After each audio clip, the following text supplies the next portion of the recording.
Sorry, y'all. Technical difficulties. How's everyone doing tonight? How's your week starting off?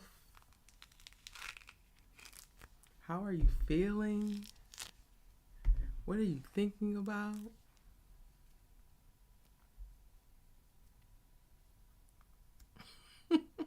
What's good? Let me know in the chat.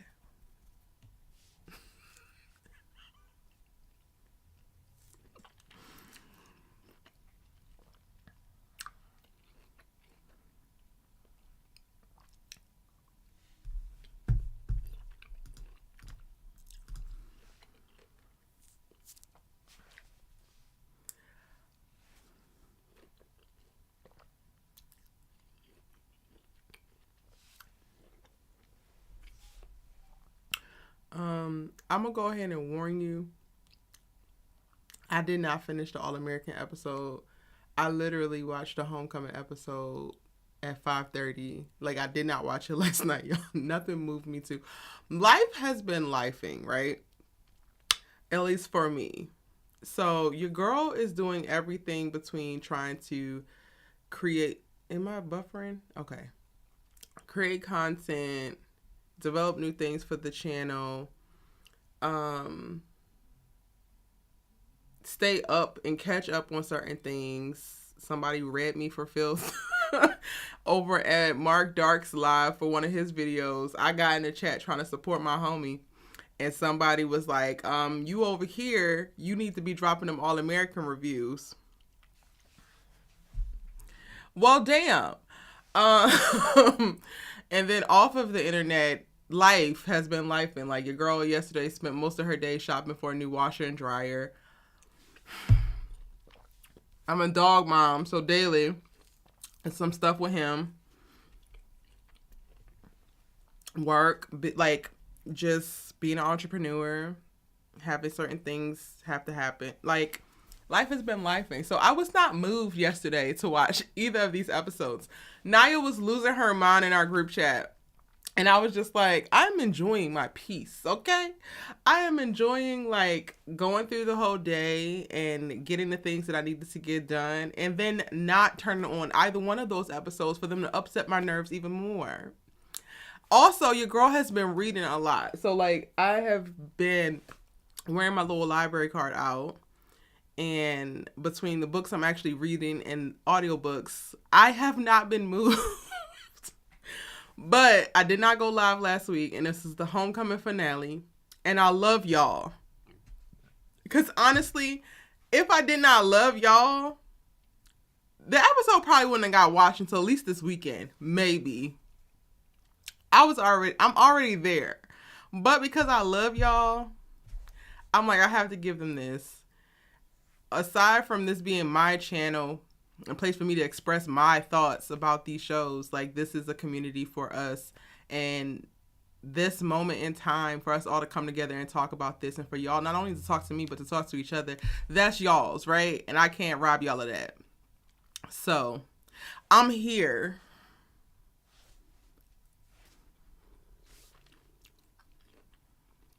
Eating my cuties, because also, I don't know if y'all know, but it's Lent. And your girl, I never said this, I don't think, but I decided to go on a raw vegan diet for Lent.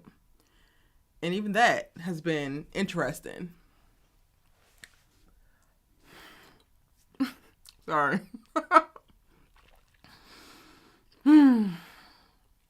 Honestly, what's happening in my head right now is I'm really trying to calculate exactly how unhinged I'm willing to be.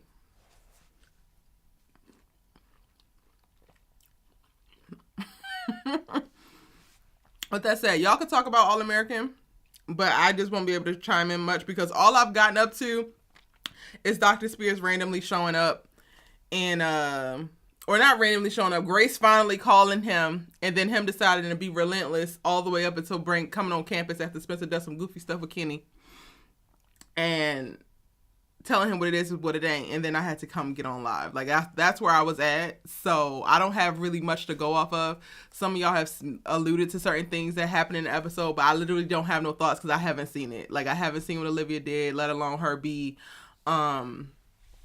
her be the voice of reason, which is like how, why, in what world.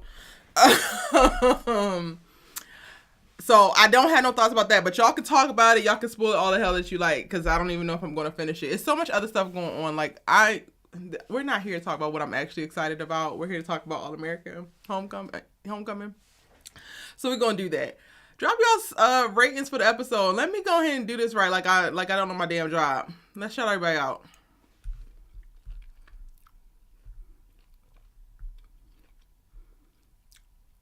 Dominic, what's up, boo? Keish, hey, honey. Shout out to the members in the chat. Keish, I think I saw, Tamara, Kofi. I think I saw Angela. I'm not sure if Shari's in here yet. Kimberly Felder, what's up, honey? Aaron, hey, boo, hey. Shout out to all the members up in here tonight. Okay, and then also, y'all, I'm really kind of annoyed because I had a bunch of subject videos, like, talking about Damon and his grief, making certain decisions. I have a really deep video that I did a lot of research on in reference to love triangles in television series. And honestly, the last few weeks has had me hold off on those videos, but I'm probably just going to still release them. So hopefully y'all will watch them. Yeah, I've had some very interesting conversations in those videos, and I'm more interested in that than the actual episode breakdowns. However, I do have the episode breakdowns coming. I have worked on quite a few of them. I've recorded a bunch. I have to finish editing a few, and then I'm just gonna like mass drop those as well. So y'all will be able to have that. I know I've been lacking in the last few weeks because I've been uninspired by what's happening on the series. But they've also been lacking. So I guess we meeting each other where we at. Okay. Who else is up in here? Infamous IVO, what's up? Fearless Heart, hey. Alexandria, Adriana, RK Collection, Hope for Me. Daria, welcome in, boo. DNC Greatness, Micah, Dream, Bucket with Your Girl, Edits XD, AG95, Aaliyah, Jalen.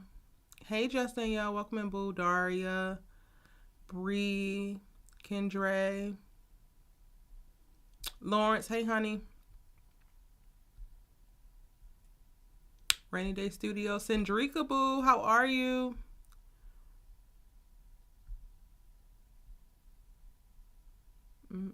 Hey, Trey. Welcome in.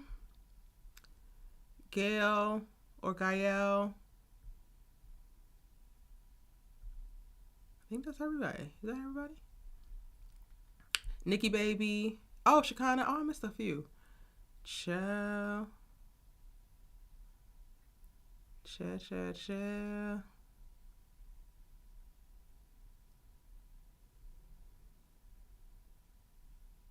Oh, I think that's everybody. Okay, what y'all rating the episode? 7.5. Not you giving AA a 10, Kofi. You be grading on a curve, so I don't know. Aaron said release them anyway. I got you. And I was really hyped about this Damon video that I had, y'all. Like, really, really hyped about it. I'm gonna release it. Angela gives AAHC a 7.5, maybe an 8. Listen, AA was really great with the bits I saw. Not with the bits I saw. You see Homecoming confused out of 10. I'm very disappointed on this staying still and blank. Listen, that feels very valid. Fearless Heart says a 7.5. Keish says AA did a great job on showing the different angles of grief. Hey, Shari Boo. 11 years of Zatima reviews. Awesome. Yes, y'all check out my Zatima breakdowns. And then Power. I'm really, really excited. I'm not going to turn this into a Power Live, but I'm about to start going live to talk about Power Book 2 Ghosts because the way that show just... Hey, Khadisha, honey. Welcome in, love. Power Book 2 Ghosts got a special place in my damn heart, okay? And it's given how I felt about Homecoming season 1 started this season. It's given how I felt about Bel Air season 1. Like, AG95 says, you gotta finish AA Erica. The episode was incredible. Daniel Ezra gave his best performance. Best performance? It was phenomenal. God, all right, I'm gonna finish it now because y'all know I'm here for Daniel. Even though I'm not here for what the hell Spencer got going on half the time, I'm always gonna be here for Daniel. So I got you. Yeah, Tara, welcome in. You caught it live.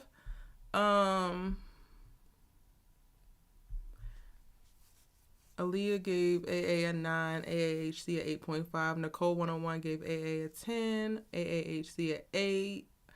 Adriana gave AA a 6, AAH a 7. Kobe says Daniel Ezra's performance is why I gave it a 10. Okay, Tamara says AA gets an 8, AAH gets a C. Okay. Alexandria, Power Book 2 got bomb writing. It ain't even good writing. I don't even know how they're keeping all these damn storylines afloat. Like, and it's working. It's so many storylines, but it's so good. It's so true to character. Like, they are not playing no games. And it's for it to only be 2 episodes into this season and them to be gone for so long and them to come the way that, like, bad. And they right now filming season 4, so I doubt that we're gonna, like, I feel like we're gonna wind up getting season 4 like towards the end of this year. Like, they're not playing with us. But again, this is not a okay. So actually, I need to do a quote. I mean, a little poll. If I do Power Book lives, when y'all want to watch those? If you're watching Power Book 2, let me eat this last little.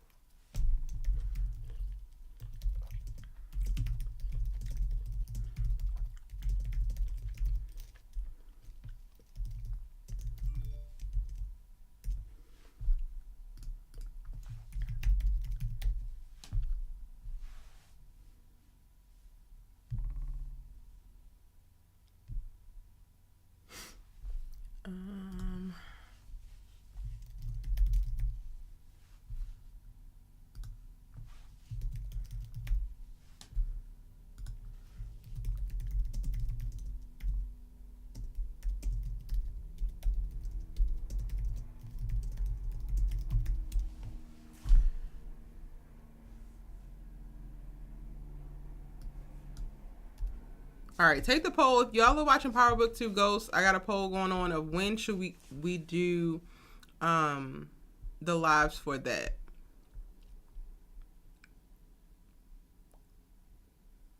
Daniel was acting. All American was hard and touching at the same time. It was tough to see things that Spencer was going through. It's happening in real life to others. Ooh. Okay. Daniel's performance was excellent, says Aaron. And I hope that Spencer will finally tell her supposedly girlfriend he ain't in love with her and want Olivia. Otherwise, it's giving Layla vibe again. I can't. Daniel was great. His accent came out. Oh, really? Not him letting it slip. You have to get into Power. Daniel did amazing. Absolutely amazing. So y'all want to talk about All American first? I mean, I don't have much to add, but my live is open on IG if you want to come on camera and talk about All American first. Does Carter still have a daughter? That's one thing I did notice, because early on Spencer was set tripping with Carter too, and it's like, oh, so Spencer's finna be set tripping with everybody. Cool. Got it. But also, sir, get it together. Actually, no. Like, I don't know what Spencer did in this episode, but I don't care. Like, I am giving Spencer all of the damn passes in the world because he's grieving. And I still have beef with, like, I have beef with the creatives who decided to, have this man do all of these things now. Like, I personally think that he's making a lot of really good decisions just for the wrong reasons and with really shitty motivation. But, like, I'm not mad at some of the things that he's saying and some of the things that he's doing. I know that he's grieving, so like some of it's also acting out in anger. But when it comes to like him deciding to be selfish and whatnot, this is way hell of a long time overdue. So y'all not gonna get me to try to like play like, oh, I'm so hurt that Spencer is not pacifying y'all asses no more. Like, I'm just not. I'm not. Listen, what happened to Carter's daughter? Nobody knows. Someone need to tell Olivia and Spencer to leave Alicia alone. Damn. She was out and then the demon pulled her back in. Oh, Spencer went and got his girl back? I'm also team not for Spolivia, y'all. So y'all not gonna get me to root for them to get back together because Olivia has been a monster. And I've been giving her grace because her damn daddy died. And I have a video about her too, y'all. I had a video in the chamber, okay? Telling y'all every bit of what I thought about Olivia Baker up until Billy's death. And I held it out of respect for the grieving. Okay? That one, I really still do want to release. I'm just trying to figure out how I want to handle the backlash that's going to come from it. Because people don't like to hear the truth. Specifically, Americans don't like to hear the truth. And the damn Olivia super fans and Olivia Baker super fans don't know Jesus half the time. But baby, I have a video about Olivia. And I was like, oh, maybe I should just put a little disclaimer at the front of it. Like, this was before Billy died. However, everything stands except for her grief from Billy's death. We gonna see. Drop the Olivia video, please. I don't know why did Olivia have to intervene knowing she hadn't seen him in so long. Only person that gave Olivia smoke on the show was Coop, and everybody thought that Coop was doing too much. None of them are wrong. Yeah, why was Liv surprised when she invited her? It's the inconsistencies for me. Liv is trying to show up in this episode, but I need her to see more before I start saying the nice things about her. It's going to be a very long time before y'all hear me say anything nice about her. Even the episode that Samantha did a beautiful job with, Olivia's grieving episode, which I think was last episode. Like, I just acknowledge that your ass is grieving. Aside from that, girl, still go to hell. Tamara said Erica released the videos, all of them. Olivia went and got Alicia to come and be there for Spencer. Did she really?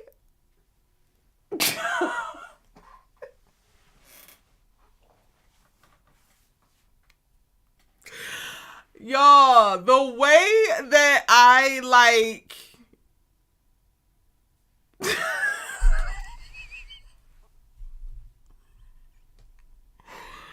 This universe is becoming the biggest joke that's not even funny. Wow. They have Olivia go and get Alicia. After they gave us that breaking the fourth wall ass moment in the breakup room or the destruction rage room where she look at the camera and says, bye, Alicia. And then 2 episodes later, you send her to go get the...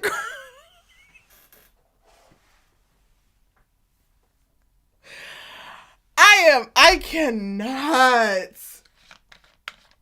Baby.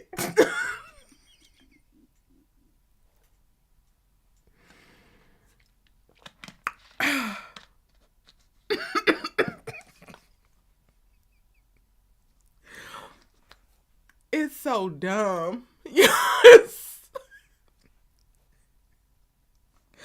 It is so dumb. And at this point, I really just blame the CW, honestly. Like, it has to be the CW's doing. All of this story bullshit has to be the CW's doing. Kobe, don't be talking about not too. What you mean not too much? Kobe, tell them not too much. Not too much with the stupidity. Not too much with the sleeping on your damn audience that knows better than this. What the hell are y'all actually doing? Let's be for real for a moment. Actually, I got a button now. Did it work? Beef for real. Like, for real. I got a button, y'all. They need to be for real. Like, all the way for real.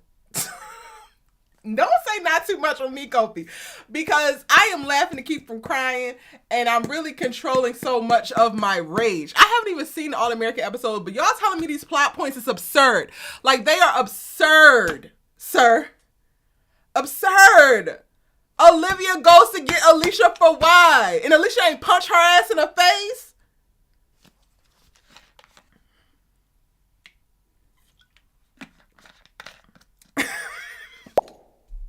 Oh, hell nah. Nah. That's what I got. Beef for real and hell no. Like,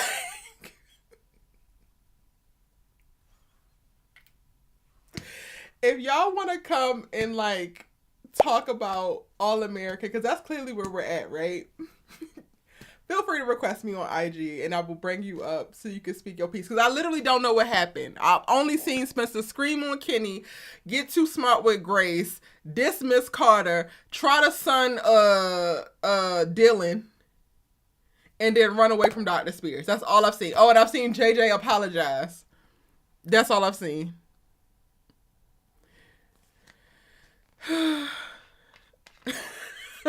Not you got a button now. I got a couple buttons. I got a couple things. But this universe isn't giving me what it's supposed to give for me to really be able to show and do everything. So all I got is like chuckles of just disappointment. Honestly. Her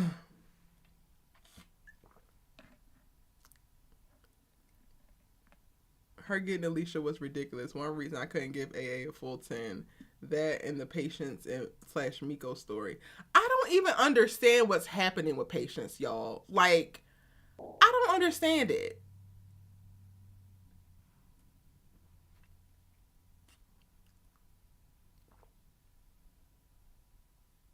Okay, Alicia did give Olivia a little smoke at the table, and she says that Olivia keep coming around.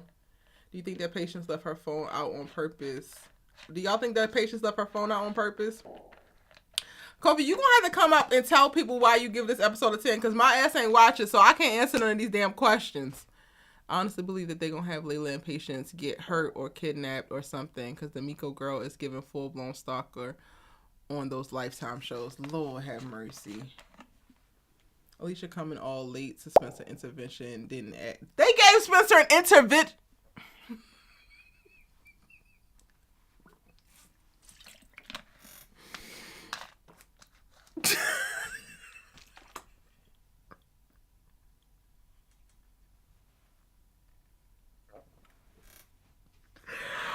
Spencer is angry, but he don't need no damn intervention. Oh my God.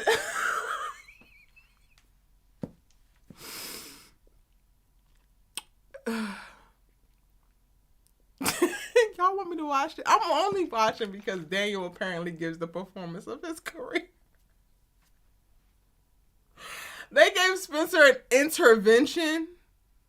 There was no intervention when he was sacrificing himself for everybody except for himself. There was no intervention when he was making completely selfless choices. There was no intervention when he was crumbling Layla's heart and stepping all over it and then backing up, reversing and driving over and then reversing again. There was no intervention then. Now it's intervention when Billy dies.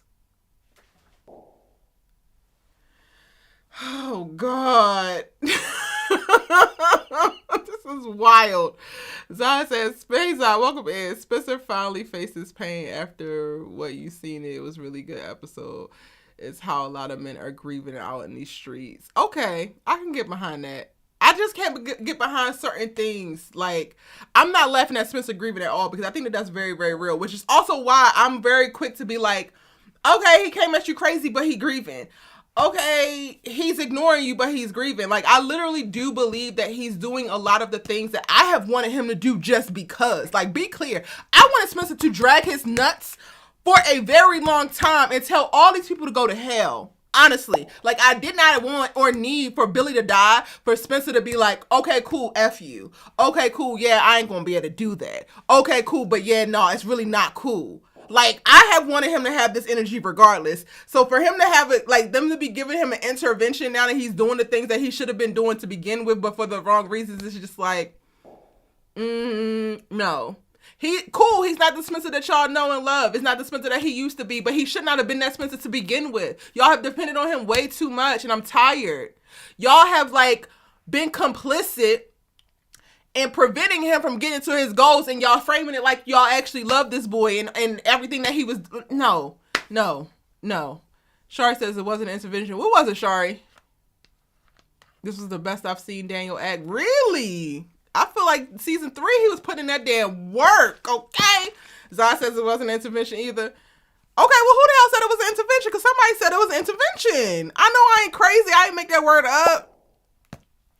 It wasn't an intervention, more of a gathering of support. Well, who was all there? who was all there? Who was supposed to be there? It was support. Not addiction-prone Bambi. Ooh.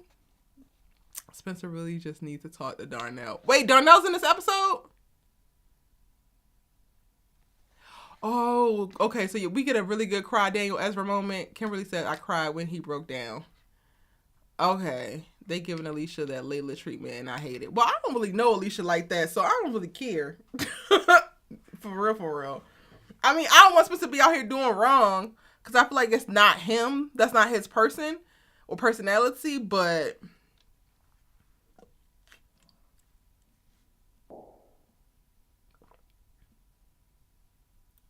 Grace might as well move back. It wasn't an intervention. He had already gotten to the place he needed to get, and his people got together afterwards.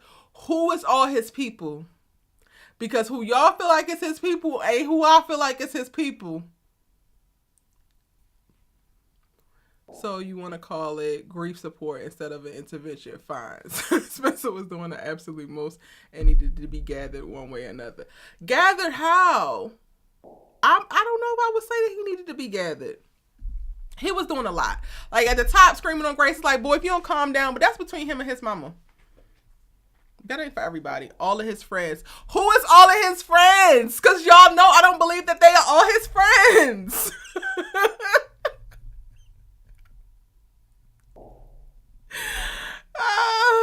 The Crenshaw goat returned, a.k.a. Darnell. Grace, Darnell, the Baker. Okay, so we already starting off wrong because the Bakers. If it's not just Laura, I don't care.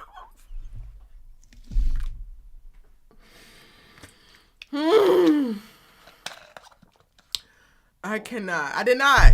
I am mispronouncing this. YALL. I did not watch All American fully. Hate the way they wrote Alicia character. Really, Kimberly? You like her? I don't know her, so I don't really care. It's kind of like Jamie. Alicia, Jamie, who else? They all just are inconsequential to me. Everyone who was at the funeral, Erica. To come and put Spencer ass on blast. Darnell, Liv. Okay, so what you call it wasn't there? Kia. Liv, Jordan, Miss Baker, Grace, Carter, Dylan, Coop. Okay, but no Layla and no Jordan. Whatever. And they were lifting him up in support. Okay. Were they really y'all, or y'all just giving them a pass? Are y'all got y'all Kofi glasses on? Was it a really good supportive moment? Did anybody have any ulterior motives? Because I'm also like, Liv, why did you go get Alicia?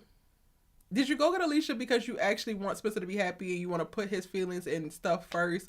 Or you went to go get Alicia because you would hope that he would just hurry up and get through whatever this is with her so he can come back to you? They should have substituted Asher for Layla in there.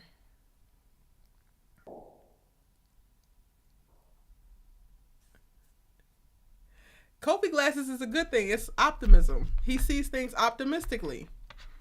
He sees the bright side of everything. That's not a dig or diss. Y'all don't know if it, well, maybe not. I don't know. That's not a diss though.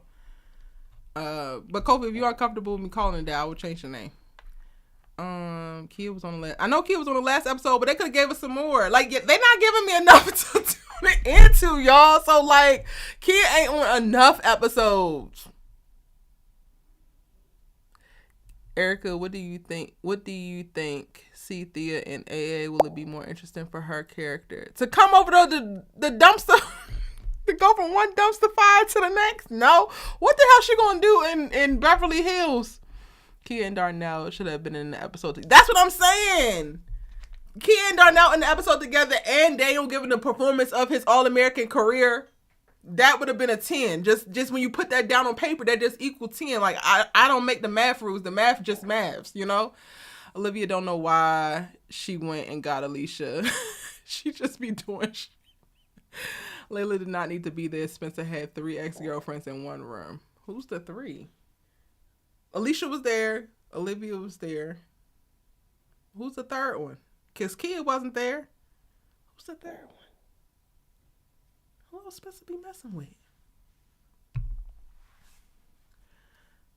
I'm tired of them being wishy-washy with Alicia. Y'all going hard for Alicia. Y'all going hard. I feel like a spinoff with Thea would be interesting.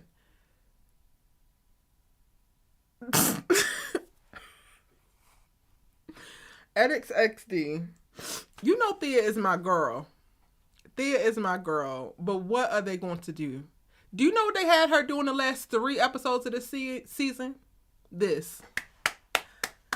Go, Simone, go. You know I got you, girl. That is not right. We can do something about that. And to top it off, her sitting next to Damon this episode and cheering Simone on. What are they going to write in a Thea spinoff? When they can't even write in the damn... Like, absolutely the hell not. Honestly, my tennis racket and my duffel is already packed, and I'm going wherever the hell Thea go. So they ain't finna be seeing me around the Brixton parts no more, because I'm going wherever the hell Thea go anyway. She went to get Alicia because that's his girlfriend, and she was wondering why Alicia didn't play a bigger role for Spencer. Did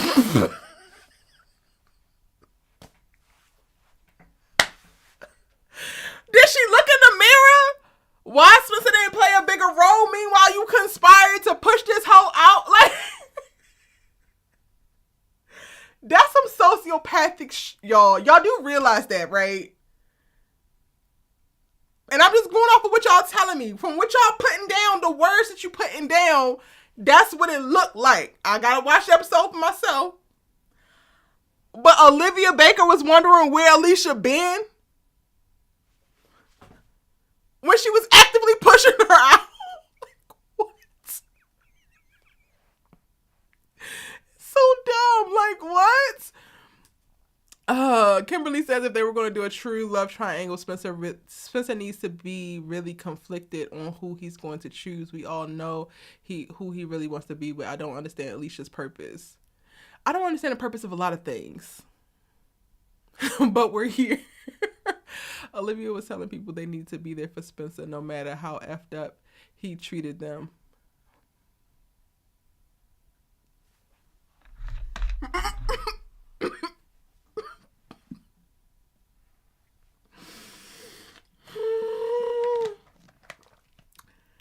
That's what she said.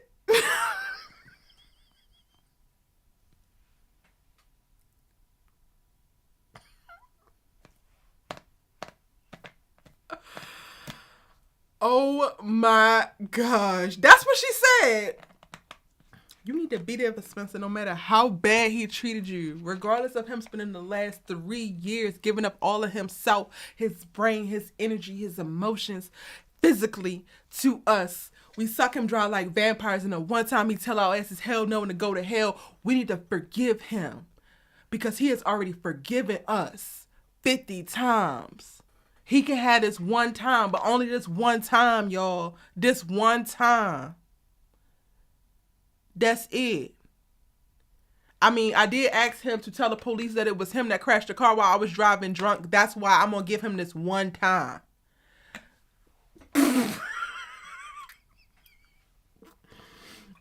Olivia shouldn't tell nobody they need to forgive Spencer. That needs to be an automatic default in people's brain. There's nobody who should not be able to forgive Spencer except for his mama in whatever moment. And if she want to hold a grudge, she have a goddamn right to. But everybody else, y'all asses need to fall in line. Because the way that this boy was shucking and jiving and moving and sacrificing himself for you and forgiving you every time you wanted to be a shitty person or a narcissist, and you need Olivia Baker to tell you to forget this boy, all y'all hoes can go to hell.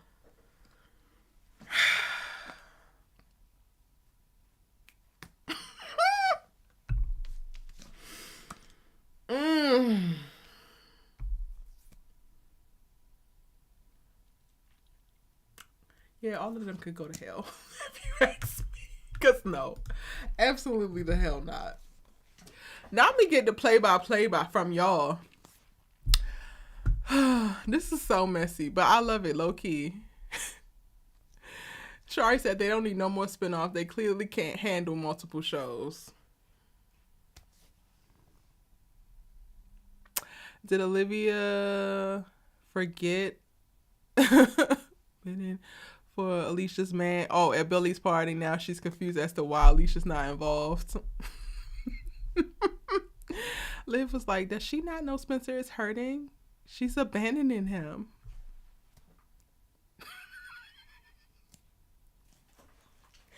Do I have to go get the Vegas scene? Anybody? Do I have to go get that hotel scene? Olivia Baker should never part her goofy ass lips to tell nobody that Spencer is hurting when she has been the menace of ministering ridiculous pain to that boy purposefully. Does she not know that he's hurting? She's abandoning him.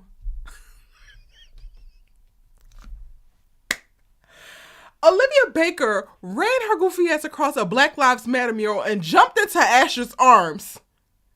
Spencer was hurting. Olivia, you are abandoning him. Girl. I don't need to watch this episode, y'all. Daniel might be acting down, but I feel like I'm just going to be cussing Olivia out the whole time. That's it. That's all.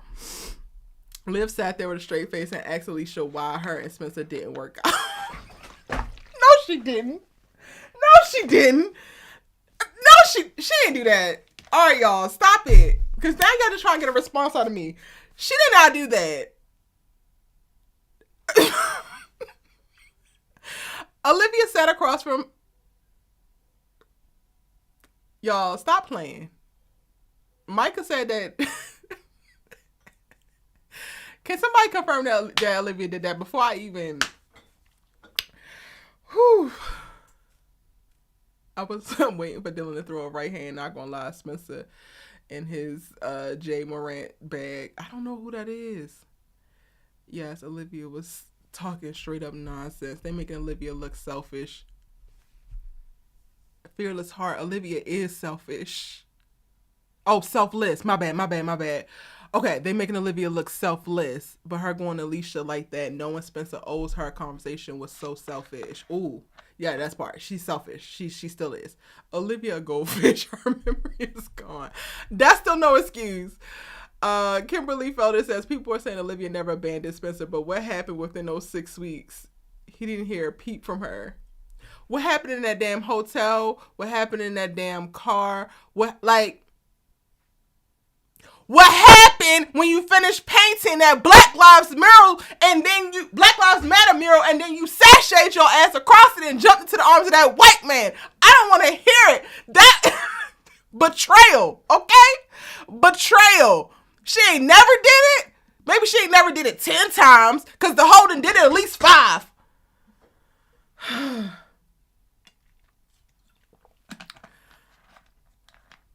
Spencer, exactly, Chelsea. Spencer has been 10 toes down for everyone. Everyone.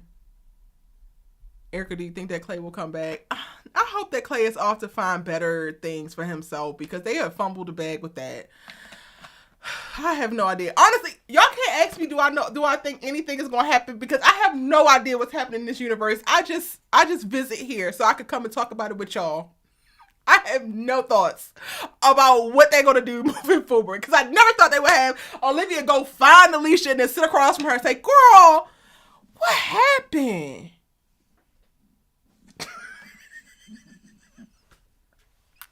So stupid. Olivia meant absolutely nothing to me in the AA episode. Given the chance, she would still pursue opportunities to throw her family and friends under the bus for an article. Don't be fooled. I'm gonna let that comment ride. But Olivia don't want to remind y'all, Erica, you need. Wait, I missed it. It scrolled.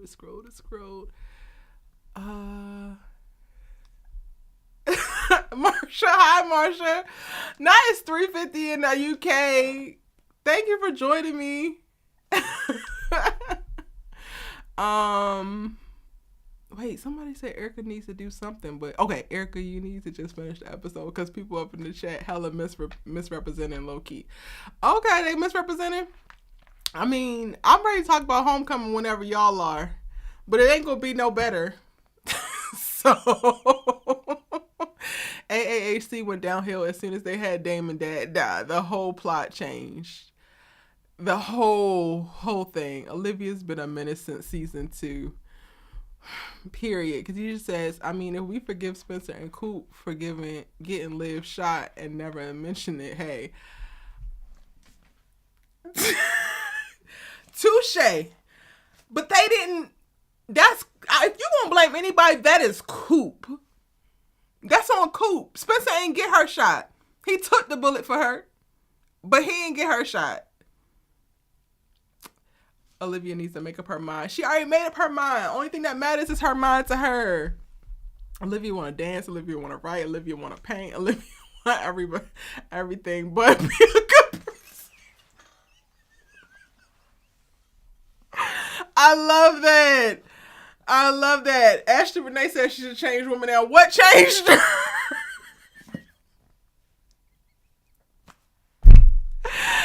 Oh my God. Curly K said, that's fine. You can yell at her. I was yelling at Spencer. Cedrica said, no ma'am. Spencer told her she loved her. She loved her. She didn't tell him to say that. Cedrica, shout out to the old Zoom. The rewatch. I didn't tell him to say that. What? I mean, he told me he loved me. I didn't tell him to say that. I love you, Cedrica. I love when y'all remind me of like our moments from when we used to rewatch the show together. Olivia wasn't in the episode that much for you to not watch it. Okay. Lauren said, don't take the bait. Olivia needs to find Chris from season 1. I don't want her and Spencer together. Me either, but I don't want that turmoil to hit up Chris either. He doing bigger and better things. No, Olivia wasn't the main part of the episode. This was Spencer's episode. Okay. She did it. She was like, you happen. Dang it scrolled. I'm so behind. She did, and she was like, you happen, and you keep happening. Oh, I know that's right, Alicia. You happened, ho, and you keep happening.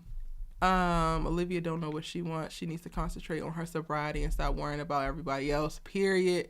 Erica, I pray Simone choose herself and not dating anyone. When we get into this homecoming talk, I had to sit with myself, y'all. Because this episode made me question some things that I thought I knew about myself. And I guess I wasn't really as sure as I thought I was. Y'all take the poll if you watch Power Book 2 Ghost. Let me know when you want me to go live for that. It's a poll up in the chat. If you voted for another day, then put in the chat what other day. I'm about to close the poll. Olivia walked across the Black Lives Matter mural like she was Kendall. Exactly. It's sad. All American was how I found Erica. Now Erica just comes on here to clown it with us how times change. Period. Olivia almost ruined a team with Chris and Spencer running a university now. Spencer can't take it. Period. Didn't Olivia break up with Chris while he was in the hospital? No, Chris broke up with her while he was in recovery. Olivia's everywhere. Next thing, she'll be at Alicia's job tearing down what dresses. Just menacing. Just menacing. So John said, so I like Homecoming this week, but you Simone apologists? Not only did she kiss that man who was grieving. Okay, we get it. We get it, John. Olivia, freaking track star menace now, period. Chris can stay on Super. Is that where he at? He on Superman and Lois? I don't want him to be there. I was talking about him being in the Creed film. I don't know nothing about no Superman. I don't do Superman. I don't do DC, y'all, really. I don't really do it. Unless people that I really enjoy are in it. They about to put Olivia back together and nothing has changed between them. Olivia has not changed and Spencer still has an unhealthy attachment to her. They can have it. If they about to put them back together, they can have it. I don't even give a shit anymore. All right. Are we on the Homecoming? We on the Homecoming. We're done with All American. Thank y'all for the chuckles. I appreciate it. I will watch it. And because I'm like late to watch it, I won't do when I watch after we get off of here. Follow me on IG. Usually I do this for my members who are in my close friends, but I will just post all my reactions in the moment on my public feed so that y'all can check out my stories as well and see what my responses are to all of the stuff that y'all was saying. Yeah. Lord. Homecoming.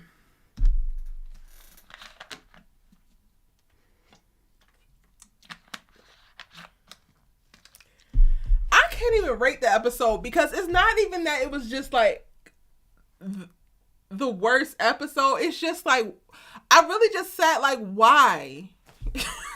Why are we doing any of it? Why is any of this happening? It's so ridiculous. And like, the thing that I really had to sit and question with myself, y'all, was like, Erica, you really was like gung-ho Simone. Like, you love her, right? Right? Like, I don't dislike her, but I do. I'm on that hoe's head now. Like, I feel like I still love Simone, but I don't like the way that she move. And in this episode, I was just watching like, no, she got so much stuff that is unearned. Like, completely unearned. Like, the way that the entire campus, like, just contorts itself just to uplift her as the best leader and the best tennis player and the best friend and the best this. It's like, if she's really all that great, then where is there to go in next seasons? Where is there to go moving forward? And who in the hell actually goes into their freshman year completely struggling and comes out completely at the top of every fucking thing? Nobody. It's completely unrelatable. And it feels forced. It has felt forced for so long. Between this, the racial profiling episode, which I feel like they should have saved. I have no problem with them having that conversation. It just was too much. And it's too micromanagey to me of like the narrative around Simone. It feels very like a consistent effort to make the audience feel a certain way about Simone, and it's working and doing the opposite because it's not making me like her. It's not making me believe that she's actually a leader. It's not actually making me want to root for her more. If anything, I'm rooting for her less because too many things are just being handed to her. Like, she beat the number one girl in the conference, but she couldn't whip Thea's ass. She's not number one of the top 6. She's number 6. And they talk about her as if she's Thea's replacement. But Thea was number 1. It don't make no damn sense. There's freaking 5 other hoes that are before her. What are we doing? And now we understand, I guess, why Damon lost his good goddamn mind. Because they didn't just kiss, they had sex. But why? Why? Like, I really just want to sit with the writers. Like, why did you think that was a good idea to put on the page? Why is that the place that you felt like we needed to go? Why? Where the hell do we go now? And why? Because the story that you're trying to tell, I don't give a damn about. I don't give a damn that Simone is not just kind of selfish and kissing Damon and giving into her feelings in this moment where he's most vulnerable. Now I really don't give a damn because she's super selfish and super toxic and sleeping with this boy. And she has yet to have a conversation with Thea, and y'all have Thea's ass sitting next to Damon cheering for her? As if... It's stupid as hell. It makes no damn sense. And I don't care.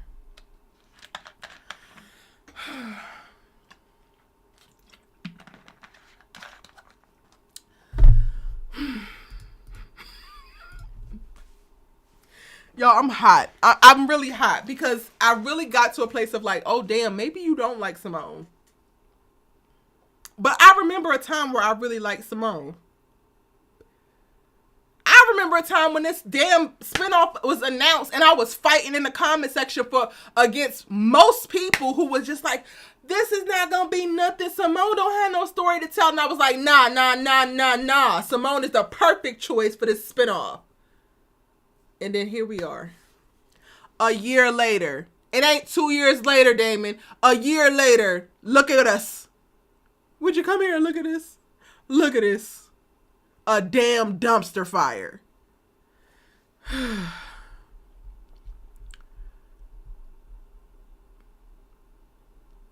Just how I said, I told you, Erica, about Simone. She different.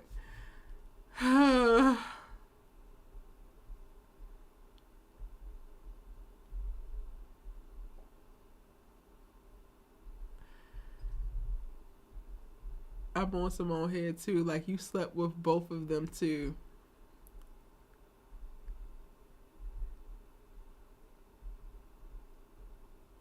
Everything went well for her and I was just her biggest hater the whole time. That's sad.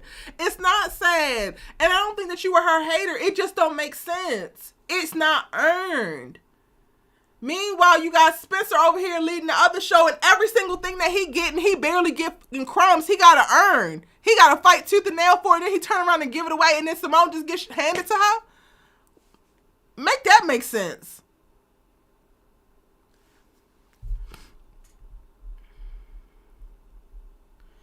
It's definitely forced. I see that they moved Thea out the way for Simone to be the leader. Like, just move Thea out the way. And then had the character do it over the course of 3 to 4 episodes where she don't have nothing to say. She's literally just standing there looking cute.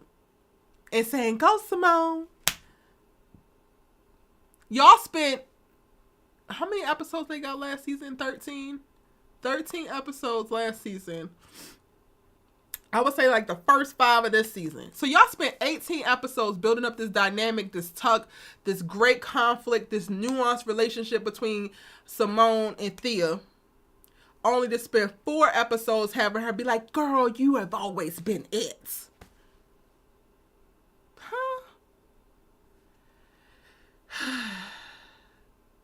Huh?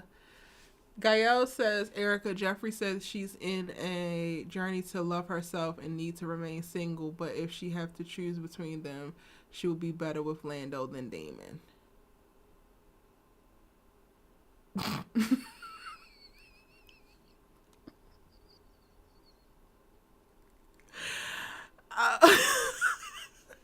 I'm sorry, y'all. I was just imagining how my face looked after I read that comment, because I be like literally pausing to compute and then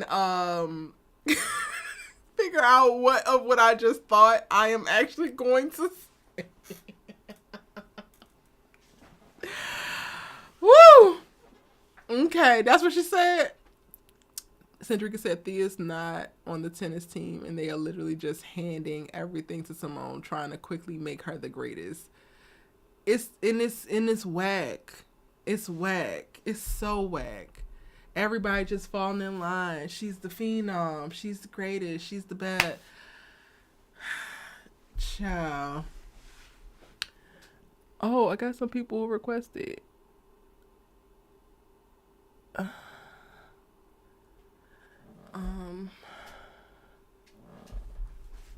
Mark is being married though. Mark is being married? When? The man almost died. Where was the wife then? Y'all pulling out your ass now. Like, you're literally just pulling it out your ass. You don't even care. It's just coming straight out your ass. when that happened, like the way I cackled, y'all do not know. Like I was on, me, Melissa, and Naya have like this group chat text thing, and we typically respond to each other first. And those voice notes, like I can't. Yeah, she's so trifling for sleeping with Damon. Put some respect on JR's name. We can't put no respect on JR's name because he don't put no respect on his own damn name. They could have kept the tidbit about David and Simone sleeping together. Nobody asked for it. Playing for keeps. When I tell you nobody asked for it, and the to me, I'm gonna take this personally, honestly, because it felt just like Vegas, and I have made it very clear that I hated that damn moment. I will never go back and watch that damn episode. And the fact that I'm sitting here in episode 15 and y'all have dragged my ass back to the ghost of season 3 past for this goofy ass moment so y'all can have this little flashback of having sex just like y'all did with Spalivia or Spela. I hate it. Hate it. It gave it to me, it just, and I don't like saying this because it's no disrespect to the writers, to the creatives. However, it feels lazy. If all you were going to do is retell the stories that you told in All American on Homecoming, then why do we need Homecoming? I like really want to know. All right, let me try to read some more of y'all's comments before I let Dominic and John up. Erica is really going on someone tonight. They got Thea looking goofy cheering for Simone. Looking goofy as hell. Simone doesn't deserve Lando. I don't know what Simone deserves at this point. I don't understand how Thea just go pro and we don't get a lead up to the decision or nothing. I miss Jamone. Child, that ship has sailed. I swear I can't even comment. This live is killing me. The finale was so annoying. Yeah, glad the Dr. Play storyline is over. I'm glad the Dr. Play storyline is over as well. Erica, do you think Thea will leave? I hope not, because when I tell you if Thea leaves, I'm gone. I'm gone. I thought you already left. Clearly, I'm still here. let me get y'all queued up. Hold on 1 second. Let me refresh. Okay, I always see Erica as a thing. I only have to split screen between me and Erica, so I don't know who else is on here. It's Dominic. Okay, Dominic. The guy with the tank top.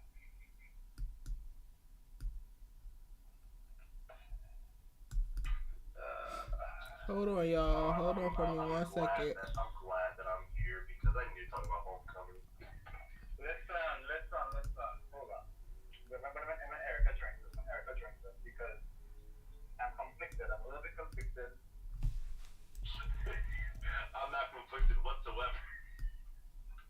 No, because I don't know why are we where we are, like. Oh no! Let's wait until Erica puts this on the line first. All right, go. We wait.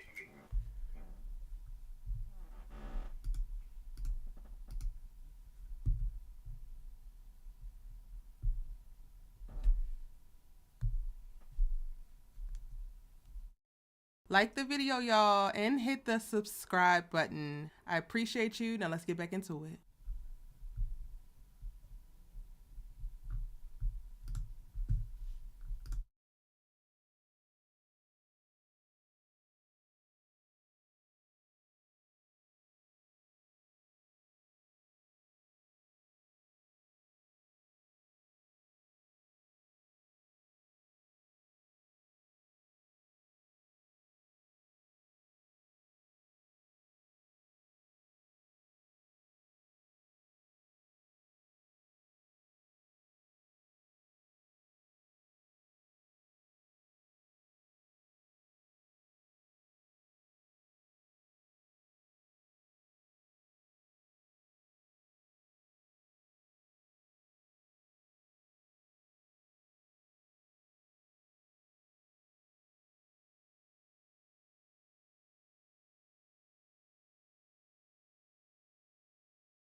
man that was grieving and hurt, she slept with him. Hmm. Why? Why would you do that? I get it, you in your feelings too, but like it's like Simone has no boundaries. She said that Thea was. Erica, the chat saying that there's no sound. It should be now.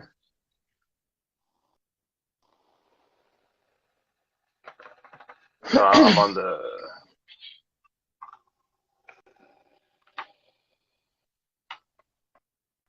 I'm on the live right now. So yeah, it's no. I don't see. There's no audio coming from it.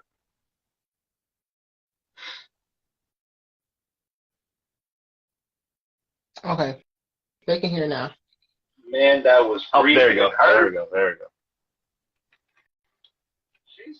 Okay, but it's like I said, like the episode, aside from Simone's stuff, was serviceable.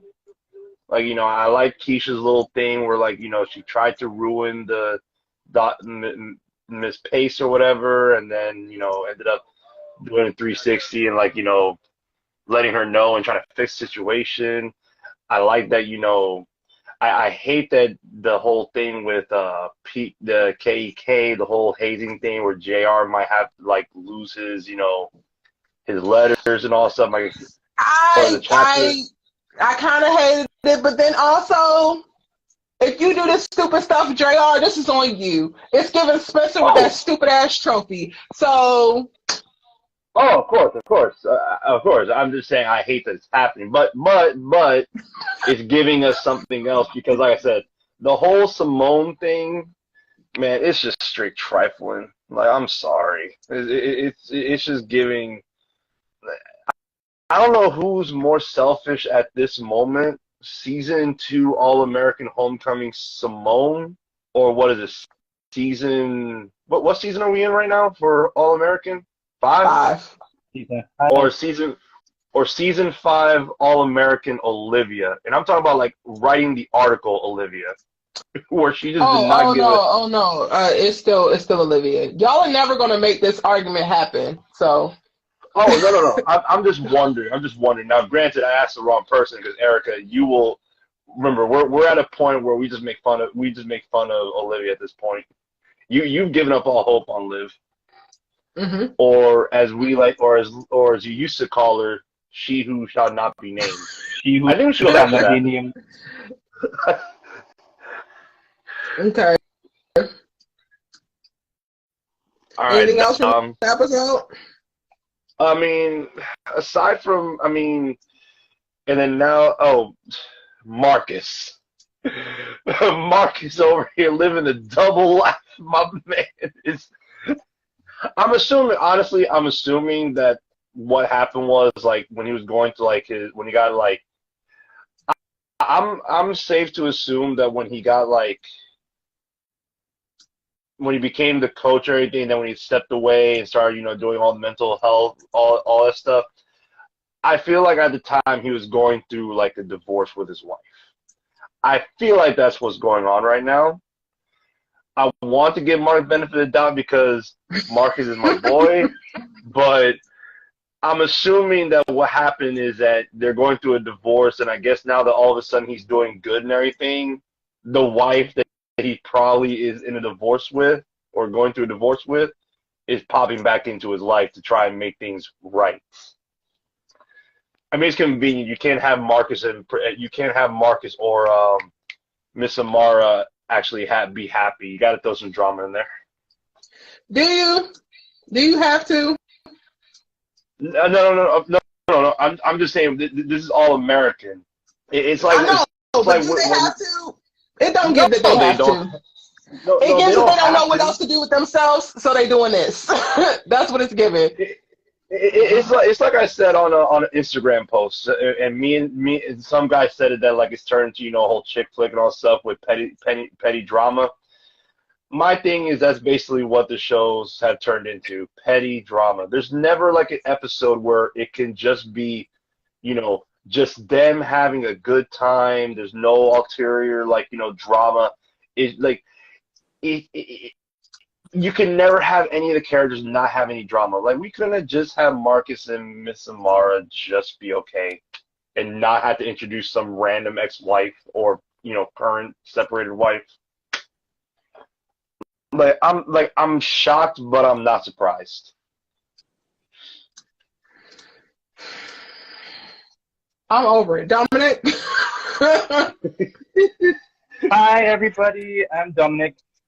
John, are you the same John who does the making the playlist for Erica Excuse me? or no? Yeah, are you the same John who makes the same playlist for Erica or no? Yes, that is the John. Oh yeah, the one that be in that be saying out of pocket stuff in the comment section. Like, I felt like Olivia should have went to Rats again to give herself a character arc. Yes, that's me. All right. Okay, so I'd like to give a little disclaimer before we start. I watched all 3 episodes. Episode 13. Oh, you guys can hear me, right? Good? Mm-hmm. Yeah, you good. All right. I haven't. So the last 2 weeks, I didn't see 13, 14, well, and this episode. So I now watch all 3 episodes back to back. And if you guys ask me about Simone and Damon, it will be just blank because I don't understand what the writers have them doing. I'm very, very confused. I am very, very lost. Like, ever since the Masquerade Ball, I just don't understand. I don't know. Could the grief of Damon's father carry him that stupid? Is it okay for me to say that? I don't know. Yes, it is. I got a whole video coming about it. But I would love to see that because I'm very, very confused. But we're gonna start off with the good things first. I really enjoyed what I enjoyed about this episode is Cam getting his scholarship. Yes. Oh yeah, I'm glad about that. I forgot to bring that up. I was very, very happy that he got his scholarship, and from JR of all people, him actually being a brother and not being jealous or being that brotherly role. Yes, I really appreciate that about this episode. Nate winning presidency over Nico any day of the week. Woo, we snapped. Snapped. Yes. I enjoyed that. And then Ryan, Mr. Ryan, what is his name? Him and Ryan, him and Ryan in a relationship. I love that. I really appreciate that. I really, really appreciate that. Amara and Marcus before the ending was good. After this ending, listen.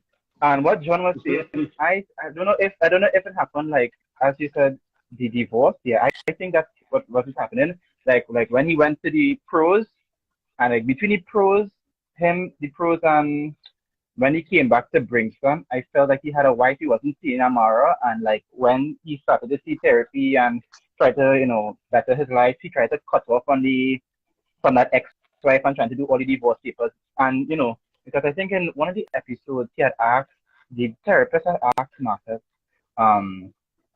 do you think you're rushing into this really quickly? And I was a little bit confused when he meant by that because I was well happy for Marcus and Amara, and Eric was like, yes, we can't wait to see what's going on with the relationship. I'm so excited.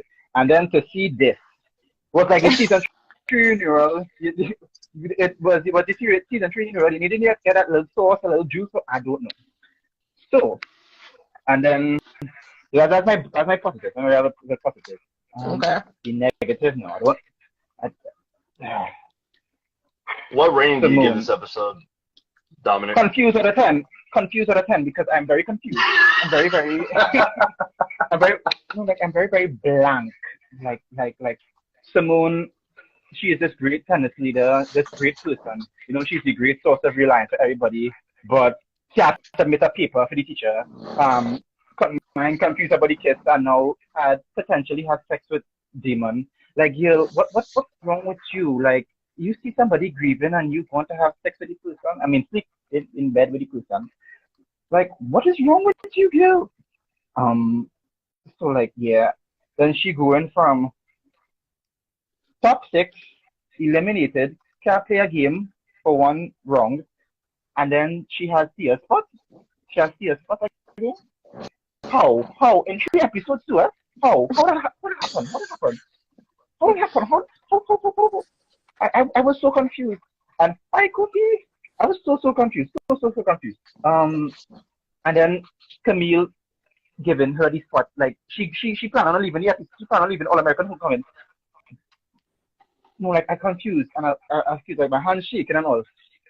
Let me go on to Damon. Now I will leave you guys to roast Damon because I real disappointed from him going from this love, and what I really appreciate from season one Damon was that no matter where they were supportive. They had platonic love. They were like best friends to each other. How we move from that to how Erica said, "Oh, I have loved you since I take your phone for 2 years, even though it was only 1 year."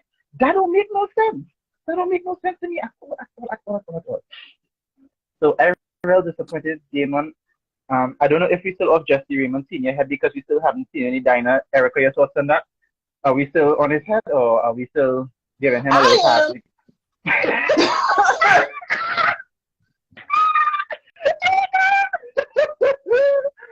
Right, so that's him. The third is Keisha. Keisha, Will, why are you gonna do that for? Why are you not listening to Cam? Like, why Cam being the voice of reason? Like, to see this growth, like, I'm really grateful that Cam is getting all this development and growth and story-wise. Like, well, Keisha, you not listening, and your entitlement to show Dominic, you. when has Keisha listened? No, you're right. You're right. You're right. Layla live. I accepted it. You didn't come up, hun.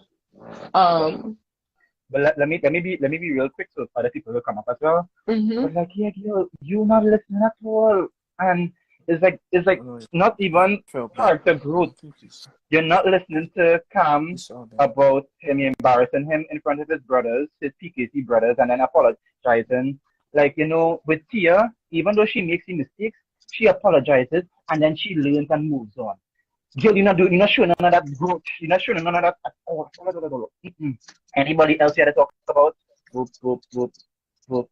I think I say everybody, but like, I can't wait for your videos or your thoughts, especially the Damon video. Please release that Olivia video. I don't care. I will be the one riding and dying. I can't wait to hear your thoughts. I don't care about you. I have some real thoughts around Damon being really driven by grief, and I went back and like pinpointed how I felt like his grief was manifested in very specific decisions, and did an in-depth video, and then the masquerade ball happened, and I was like,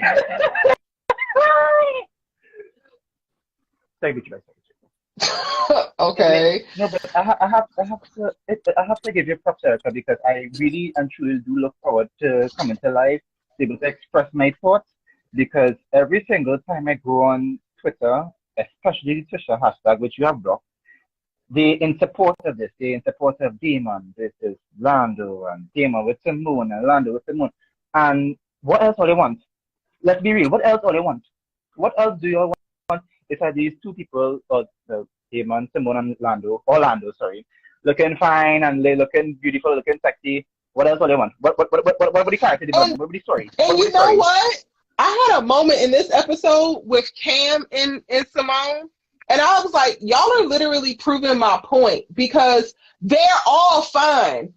If you give them a certain dialogue and a look, they're going to give together. When Cam was giving Simone that gift, I was like, wait a minute, man. Wait a minute. And it was given. So, like, us being so, and us not including me, but us being so, like, enthralled in the shipping of, like, what this aesthetically gives is whack. It's so whack. Like, I'm like, are y'all not off of this by now? Are y'all not tired? Are y'all not done? Because any good-looking person, put what any other good-looking person is going to give for a second, it's going to give a look. It's going to be like, okay, y'all cute, cool. Same thing for Layla and Jordan. Yes, I still said it. I'm still on their heads about it. I don't believe it.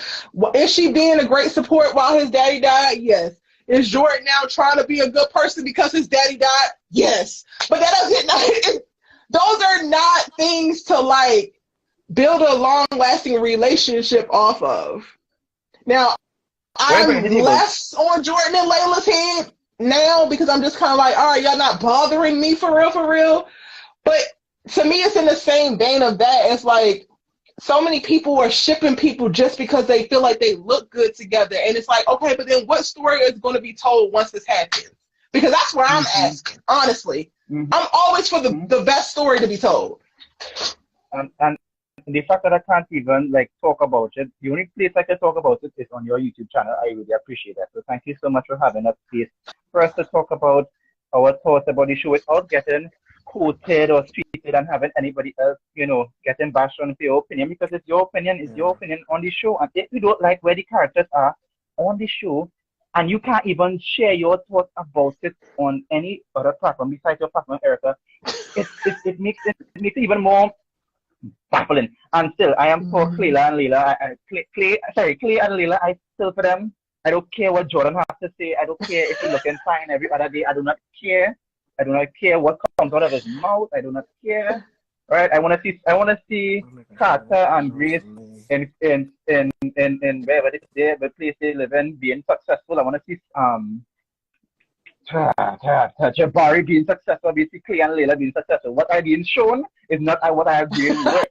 I want to. Exactly. We're not getting what we signed up for, and it's wild to me. And then to see Homecoming going where it is like. And Kofi, I have on my Kofi glasses, so I hope it didn't take too offensive about you, right? So I'm going to let you speak. I'm going back to the live now, so thank you so much for having me, Erica. And of course. Thank you for being here. Thank you for being here. Thank you. Okay, so how do I leave? I press the X button, right? I guess. All right, cool. Bye-bye. Bye. Kofi. Hey, Big Cat. Welcome in. Hey, what's up? How you feeling? I'm all right. It's pretty good. Only thing, Marcus thing is really sending me because y'all can't. So black man can't catch a break, right? You just got to ruin it. I mean, this man was getting his mind right, making sure things were going well, and now throw a curveball. So hopefully, I'm just gonna hope that, like John said, it has something to do with his wife's just trying to get back with him, because that they never gave any setup for that. So, and then I appreciated Cam, come a long way. Yeah, I'm feeling that.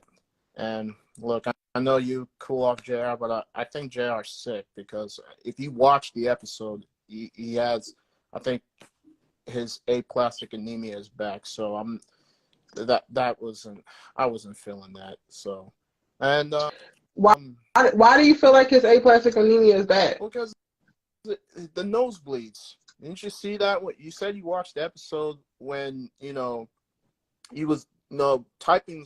He was on this computer, and then his nose started bleeding. And then if you watch it, like, there's a whole bunch of like bloody tissues in the trash can. So I'm inclined to think that he's sick again or something. I totally missed that. You got to go back and watch it, because I think he's sick. Yeah. Like, because, even if he's sick, I don't give him reason to slide his ass up under that bus. So, I mean, look, the point is that I thought, I liked what JR was doing. He's trying to get that toxic, because that was one of the reasons why I appreciated the Cam KK story, because some of that, I never pledged, but I'm not for like breaking down dudes just for, brotherhood and stuff.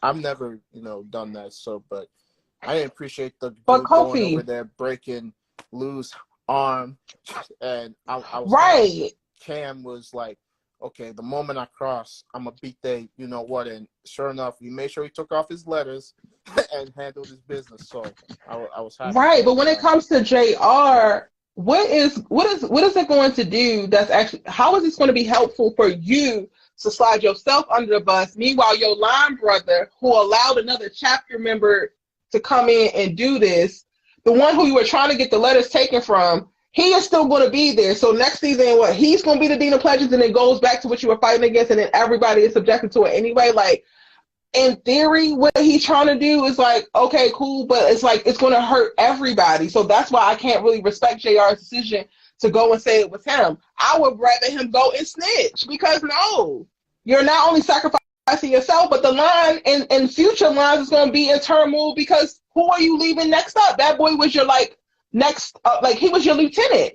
So he's going to be the next Dean of Pledges once you get your stuff taken. Nothing about that is right. Yeah, I agree. I don't think it's done. If, God willing, if there's a season 3, they got to dive more deep into that. So, But yeah, and I I like love Cam's storyline though. This episode, it was freaking amazing. It was such a beautiful full circle. It's one of the full circles that I feel like they did best. I didn't like a few of the Greek element, like the probate that they did. I didn't like that they actually didn't have them reveal themselves and like say their name. That to me made it feel a little bit less authentic. It became more about this random ass step show versus it actually being a coming out after crossing the burning sands. And they had come so far and been so authentic that I felt like now it's kind of like they're dropping the ball a little bit in reference to authenticity. But Cam definitely, yeah. and I also feel like maybe they could have gave Nate more time. Like for Nate and Cam's storylines to be the best ones of the episodes, I feel like they got the least amount of time. I can see that, but for me, Cam's has been a full circle since the first season, from the time he came to the HBCU, dealing with all that he dealt with, because he said he wanted to be around, black people because of all the racial tension that had been going on. To he goes through that traumatic experience with the bomb threat, and he makes the point that it's like we can't go nowhere. To now, he's just this dope dude. I really like that. So that was the positive aspect I got from the episode. Aside from that, there were a lot of shenanigans. I wasn't feeling what they were doing with Marcus. I mean, come on. I mean, I'm gonna just go for what John said. Hopefully, there's a better explanation for that, because if not, we already know he's gonna get dragged, and so it's like I'm gonna need some explanations before I jump to conclusions. And I can't even drag him because it came out of nowhere. Like when I said, what? I might as well have been freaking, what's his name? I wish it was Zeke. I thought it was going to be Zeke. I might as well have been Soldier Boy at the Breakfast Club. I said a wife? What? Yeah. Where the hell did this hoe come from? I thought it'd be Zeke at the door, honestly. Keisha's dad. One band, one sound. I would have preferred that, honestly. I would have preferred it too. Yeah. I would have definitely preferred it too. He wouldn't have had no right. That wasn't Amara's house, that was his house, so he wouldn't have had no right, but it would have added a little razzle dazzle if that's all they wanted. You know what? It was Marcus's house. I thought they were in Amara's lot, but then now yeah. And yeah, that's pretty much it for me. I've said what I needed to say. So how you feel about Simone? You ain't said nothing about Simone. I'm gonna plead the fifth, so I ain't got no comment. You gonna plead the fifth on Simone? Yeah. You gonna let me drag her ass by myself, Kofi? No, I mean I don't want. Look, I'm Mr. Glasses, man. I'm not trying to. Wait, you cool with us calling me Kofi Glasses? Yeah, okay. Glasses. I'm not trying to drag nobody, so it's cool. You can do that. I got too much I'm such a kind-hearted person. It's like I'll get on somebody when I have to, but at this point, it is what it is. So I mean, it explains a lot. And that's all I need, y'all. The fact that Kofi ain't telling me to chill out, tell me that I'm saying something right. Yeah. Simone, you need your ass whooped. It's not a good look, honestly. But it explains a lot, honestly, about the way she was acting after the said fact. Does it? Yeah, because she was so worried about people. Remember the following episode when she was worried about people thinking people were hooking up or something? Like, you're acting real tight for just it being a kiss. And so I felt like that was a little bit of you busting it wide open for Lando's ass too, so yeah. you ain't a virgin, honey. Yeah, you ain't a virgin. Ain't nobody like I know, but it just seemed off. Like I thought maybe that was what she was talking about, but it felt a little like a retcon, but it's whatever. So I actually enjoyed And how you feel about Damon? How we feel about Damon? Glad he made peace with his father. I mean, at least, and I feel like I appreciate the fact that he didn't feel like he wanted to drag his biological dad, with these Cape Cod interviews. But Jesse Raymond Sr. said, protecting him though? No, but Jesse Raymond Sr. was like, yo, just say what it is. It is what it is. It's already happened. I mean, I'm not going to take, any qualms with it because I was bad. I did the wrong thing. You need to tell your story. So gave him the green light. But that to me is him being sensitive. Like, I don't want to drag this dude. I know he's supposed to be, but for me, I thought that was a little bit of growth on his part. I mean, that's just me, but it's whatever. Okay. Anything else you want to ask me? I mean, shoot. But other than that, I gave this episode an 8.5, so 8.59 for Camp. Camp's storyline's what bumped it up for me. That was why. Mm-hmm. So. And Cam looked damn good. Exactly. My boy doing it. Kobe, nobody asked you to say exactly. Nobody asked you for that little extra razzle dazzle. Exactly. The dark skinned brothers is winning. I added that for you. There you go. Because that's exactly what that exactly meant. Yeah. Hey, Layla Liv. Hi. Can you hear me? How are you? Yes. I'm good. John, I have requested you John, I accepted you and I don't know what's going on. So now, sorry, Layla Liv, go ahead. What's your real name, honey, if you don't mind me asking? It's Alyssa. Unless you want me to call you Layla Liv. It's Alyssa. Alyssa, okay. Okay.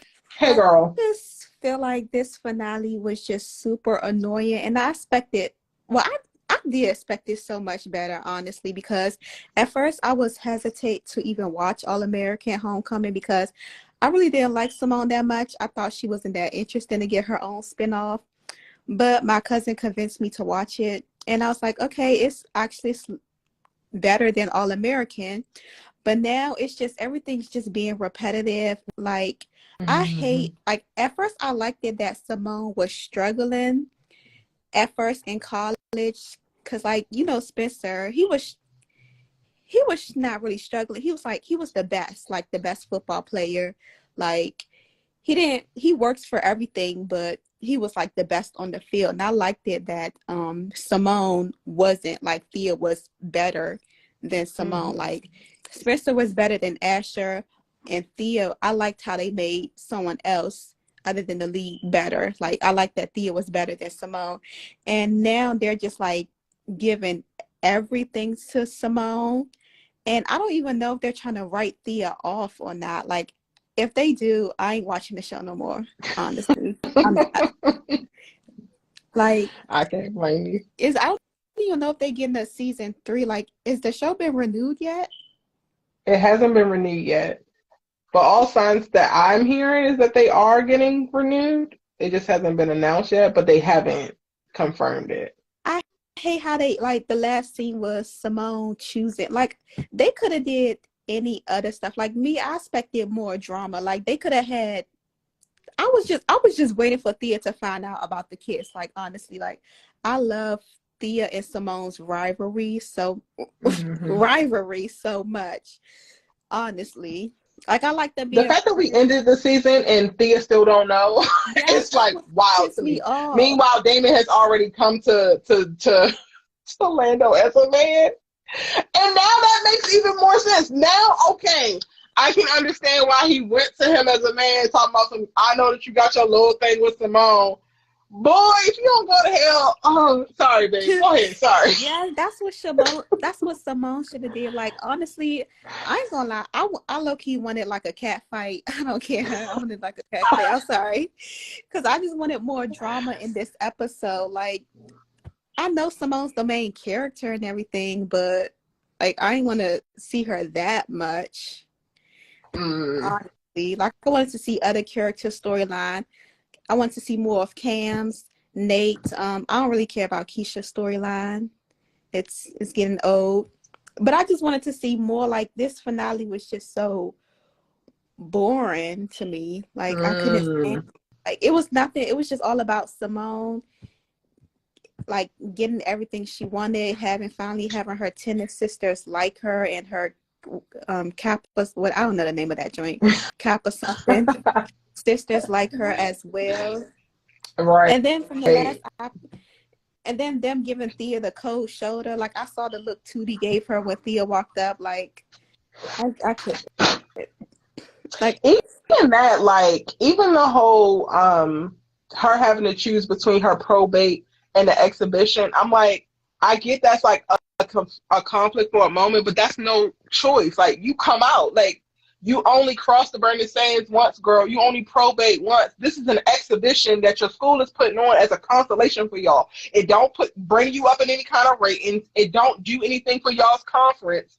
You could actually miss this. And like, I feel like they have created moments of like, that would be a really dope, authentic moment of contention. But then they figure out a way to wrap everything up with a bow where she still gets everything and she never has to choose. She never really has to sacrifice. And it's just like, well, what's the sense in this? Because the way that I'm going, my life ain't working out like that. When I'm hit with a crossroads, I gotta choose. And the other road ain't bending to come and be like, all right, girl, because you made this choice, I'm gonna also make sure that you got this too.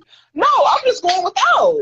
Yes, I hated that part. Then she had everybody, like her other sisters with her, the brothers with her. Like, it was just annoying. Like, I'm not surprised by Simone's behavior. Like I said, I didn't really like her in All American. Simone, she been fast, honestly. Like, she's been fast. I mean, but okay, so that's the thing that I'm gonna disagree with you on. I think I saw you say that she been for the streets, and I don't personally say that about women because I don't really care about your body count. Honestly, like, that's for you, girl, and cool.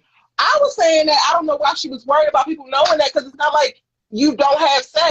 You have a whole baby, girl. Like, you scared of them finding out that you smashing yet another fine Negro? Yeah. Okay. That's the part I was getting, because like, she was kind of doing like how Jordan and Simone how they like hooked up, and how her baby daddy Simone and Dame, like, that's why it's like why did she care? Because she was doing it with like Jordan and Simone and Dame and Simone. It's like, why is she so shocked about this? Like, so worried. Like, I know she's in college now. Maybe she's grown, but like, I mean, you was doing that in high school. Like, she was. I mean, I get it. Like, I get how for the writers, this could be them making it make sense on their behalf, but to me, it just does nothing as an audience member. And I really feel like they really just kind of had that extra piece there simply because they wanted it to tie in some type of way. And they felt like that was additional drama, or that was some kind of context that was going to change anything for the audience, but it just didn't help at all. If anything, it hurt their story. Yeah, honestly, I don't care who she chooses, but I do think whoever she chooses is not going to be the end game choice. Honestly, I think whoever she chooses is going to be in the relationship for like 5 episodes. Like, I do feel like they're going to repeat the All-American storyline with Layla, Olivia, and Spencer. How Spencer was with Layla in the beginning of season 3, and then he went to Olivia. I think that's where they're going. Which is annoying. Yeah. I mean, personally, I feel like it's a conversation to be had about if either one of them are not her end game, cool, because you're also still in college. Like, I think that we romanticize this idea of end game as if it's something that is very common, and it's not. Like, it's okay that you don't find the love of your life in 9th grade. It's okay if you don't find the love of your life in 10th grade. There's a lot of people who don't. There are some who do, but there are a lot of people who don't. So for every couple to be dubbed as endgame, and are they endgame or are they not, I feel like it's like the worst conversation. And I'm not speaking specifically to you, Alyssa, sorry. But like, just thinking about the conversation within the fandom, it's like, is that all that y'all are focusing on? How aesthetically a ship looks, and then every single couple that gets together is endgame? That is not how we're living. And yes, this is television, but it's television that is mimicking real life. Like, art imitates life. And at some point, when are we going to show the relatability of actual real life? I personally don't think that Lando or Damon is right for her. I don't want her to choose Damon, and I definitely will be pissed about it, but I'm already pissed. So at this point, not much is really going to change. I also feel like if she chooses Lando, I don't know if Lando deserved it. And that's wild for me because I don't like Lando. I still don't like Lando.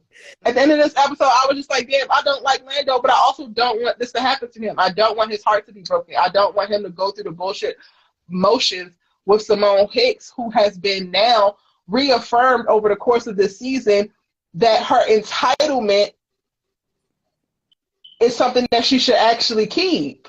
Like when you really sit down and think about it, everything that Simone has kicked and screamed and thrown a tantrum about, she ends up with, Yeah. regardless of whether she works for it or not, regardless of if she had to sacrifice for it a lot or not. And that's just not what I recall. Like I recall being a student athlete, going to New Orleans and making hella sacrifices, being hella homesick my first semester, like struggling. And Yeah, that's like why I like the beginning. the struggles that we see with Simone aren't actually really struggles. It's just her throwing tantrums.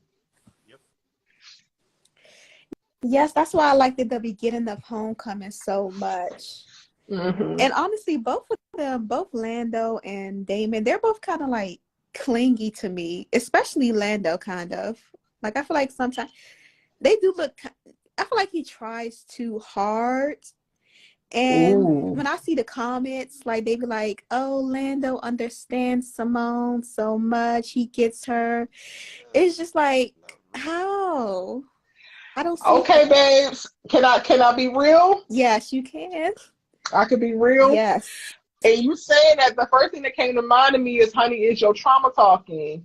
Have you not been in circumstances where someone has tried this hard for you, so it's not normalized for you, so you look at Lando like he's trying too hard? Probably. I mean, I'm not really that. I'm not an emotional person, honestly. I Mm, don't get attached to people okay. that quick. Okay. Because I don't think that Lando is trying too hard. I think that he's applying the appropriate amount of effort probably to the wrong girl.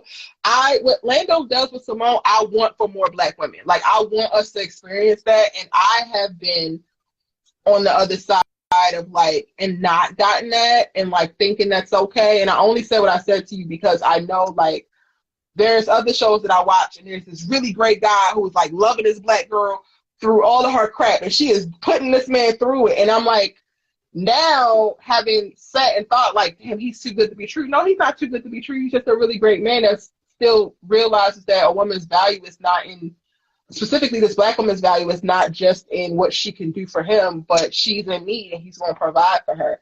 And to bring it back to this, I feel like, and it's wild because I literally do not like Lando. Still to this day, I will stand 10 toes down that I do not like Lando. However, I do appreciate how he showed up for Simone because I want Black women to be loved in that way. Hey, Yeah, Toria, welcome in, honey. yeah, I could see that. I'm still young though. I'm only 19. I'm still young. Hey, Yes. baby, if you gonna be out here with these men's, if you bumping uglies or not, these men's need to be doing what Lando doing for you. Period. And if he ain't, send his ass packing. Yes. Okay.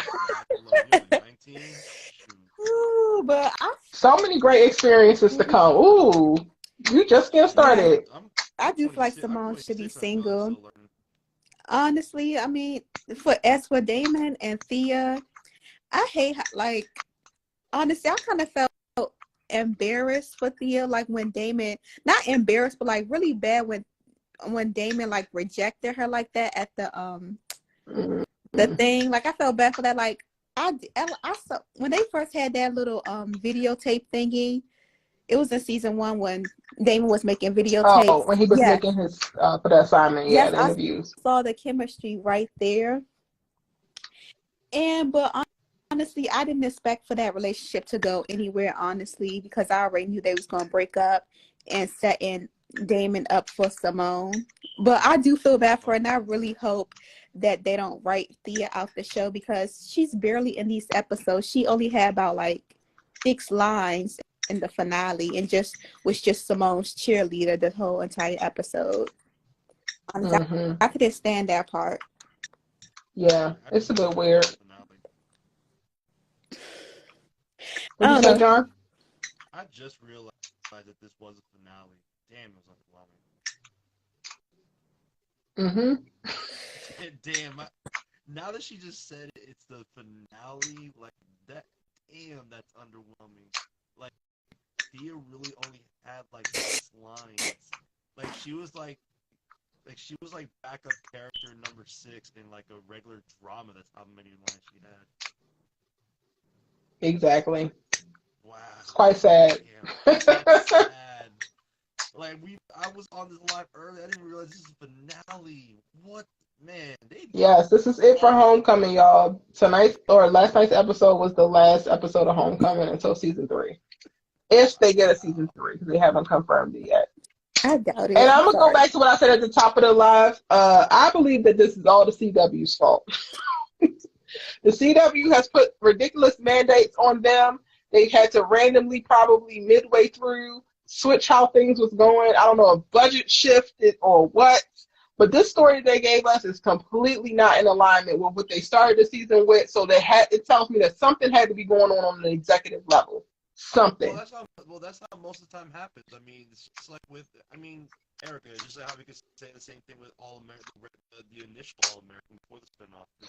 We can't say that with the original because they still keep giving it 20 episodes, and they decided that that was a conscious decision. They have a whole season. Season 4 is a big ass blur of what the fuck. Oh yeah, it is. So it's not even like, oh, it's the same thing. That was not the network. If anything, the only thing that the network is doing when it comes to All American is keeping their asses on the air because they're giving them the Riverdale treatment. True. I agree with you with the Homecoming, because Homecoming, season 1, it was like season 1, yeah, like obviously there were some moments and all stuff, like they were like kind of like what the F moments, but like it wasn't, I liked it. Season one Homecoming, I liked season 1 Homecoming, and then just like out of nowhere, it's just like, it just literally just like they took it, flipped it on its head, and then just slammed it on the ground and just like, hey, we need you to do this. We need you to do it. Like, instead of just letting the story just progress, like I feel like the whole Dia. I feel like in the middle of the Dia thing, that's when the CW made their little like, hey, we need you to do this, or like they told them, hey, we need you to switch it up like real quick, like this kind of thing, like we want this, whatever, because like like at first, like Dia actually gave Erica hope. like at first, Dia gave me and Erica hope, and then like out of nowhere, like out of nowhere, they're like, all right, we need to have Damon's like dad die, like Dia not show up for him, so we can force feed the Simone thing, and then also make Simone look bad in the process too, because again she slept like. You know what? They should have never had that. They should have just left it to kiss, because they made Simone look worse.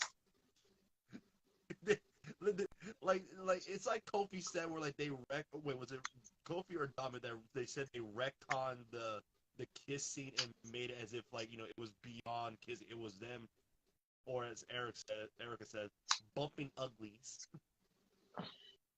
For no damn reason. They should have left it at the kiss, because now like they're trying, just like with Liv and all stuff, they want to try and make them look like good characters, but like I'm over here, I'm like, what is good about sleeping with somebody who like a family member just died? And someone made the comparison that Layla and Spencer slept like after Sean died. I'm like, that to me is not the same, because it wasn't a Sean is not Spencer's damn daddy, and Layla basically offered her body. That girl sacrificed herself in that moment. But that's what I'm I saying. can't even have that conversation. I didn't see that, and thank God I didn't. I saw in the comments, I'm like, that's not the same. And Oh my God. And they were together.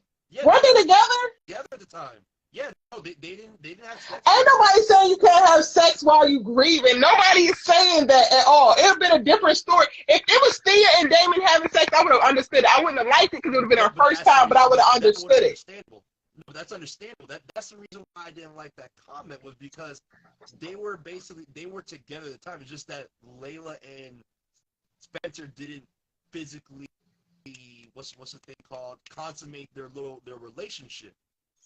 Oh, that was their first time doing it together. But that's understandable. That girl was standing outside of churches while funerals. If y'all don't shut up. But that's my thing though. That like with the thing is that with Simone, this is right after not only is dad dying, breaks up with Thea, and is, man, no, like it's not the same at all. It makes Simone look bad. And the thing, I don't want these characters to look bad. The only character I want to look bad was Dr. Fate. That's it. That's it. But like they made Oh, my list is Simone. a lot longer. Oh, let me guess. Yours is Olivia too as well. Like especially now. I mean, I don't have to want Olivia to look bad. She does that shit on her own. So I'm just here to call her out on it. But yeah, no.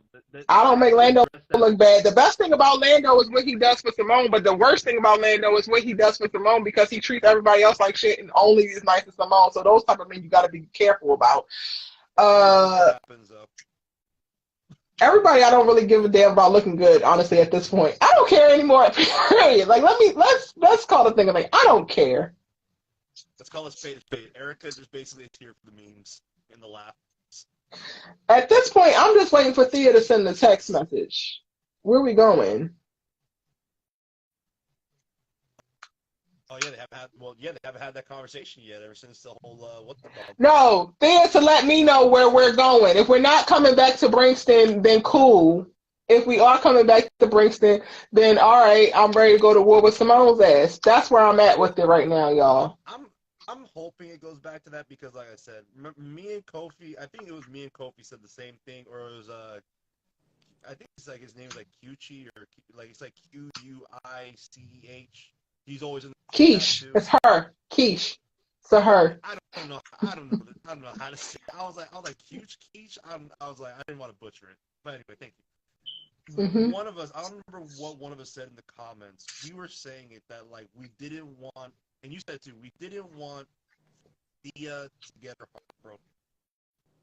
But if it meant that Thea was gonna go back to season one Thea and go to war with Simone because she got her heart broken and everything, I'm okay with it because the thing is that Simone deserves a Thea from season one to come back. I'm sorry. At this point, though, I don't even think that they can go down the road of Thea's heart being broken.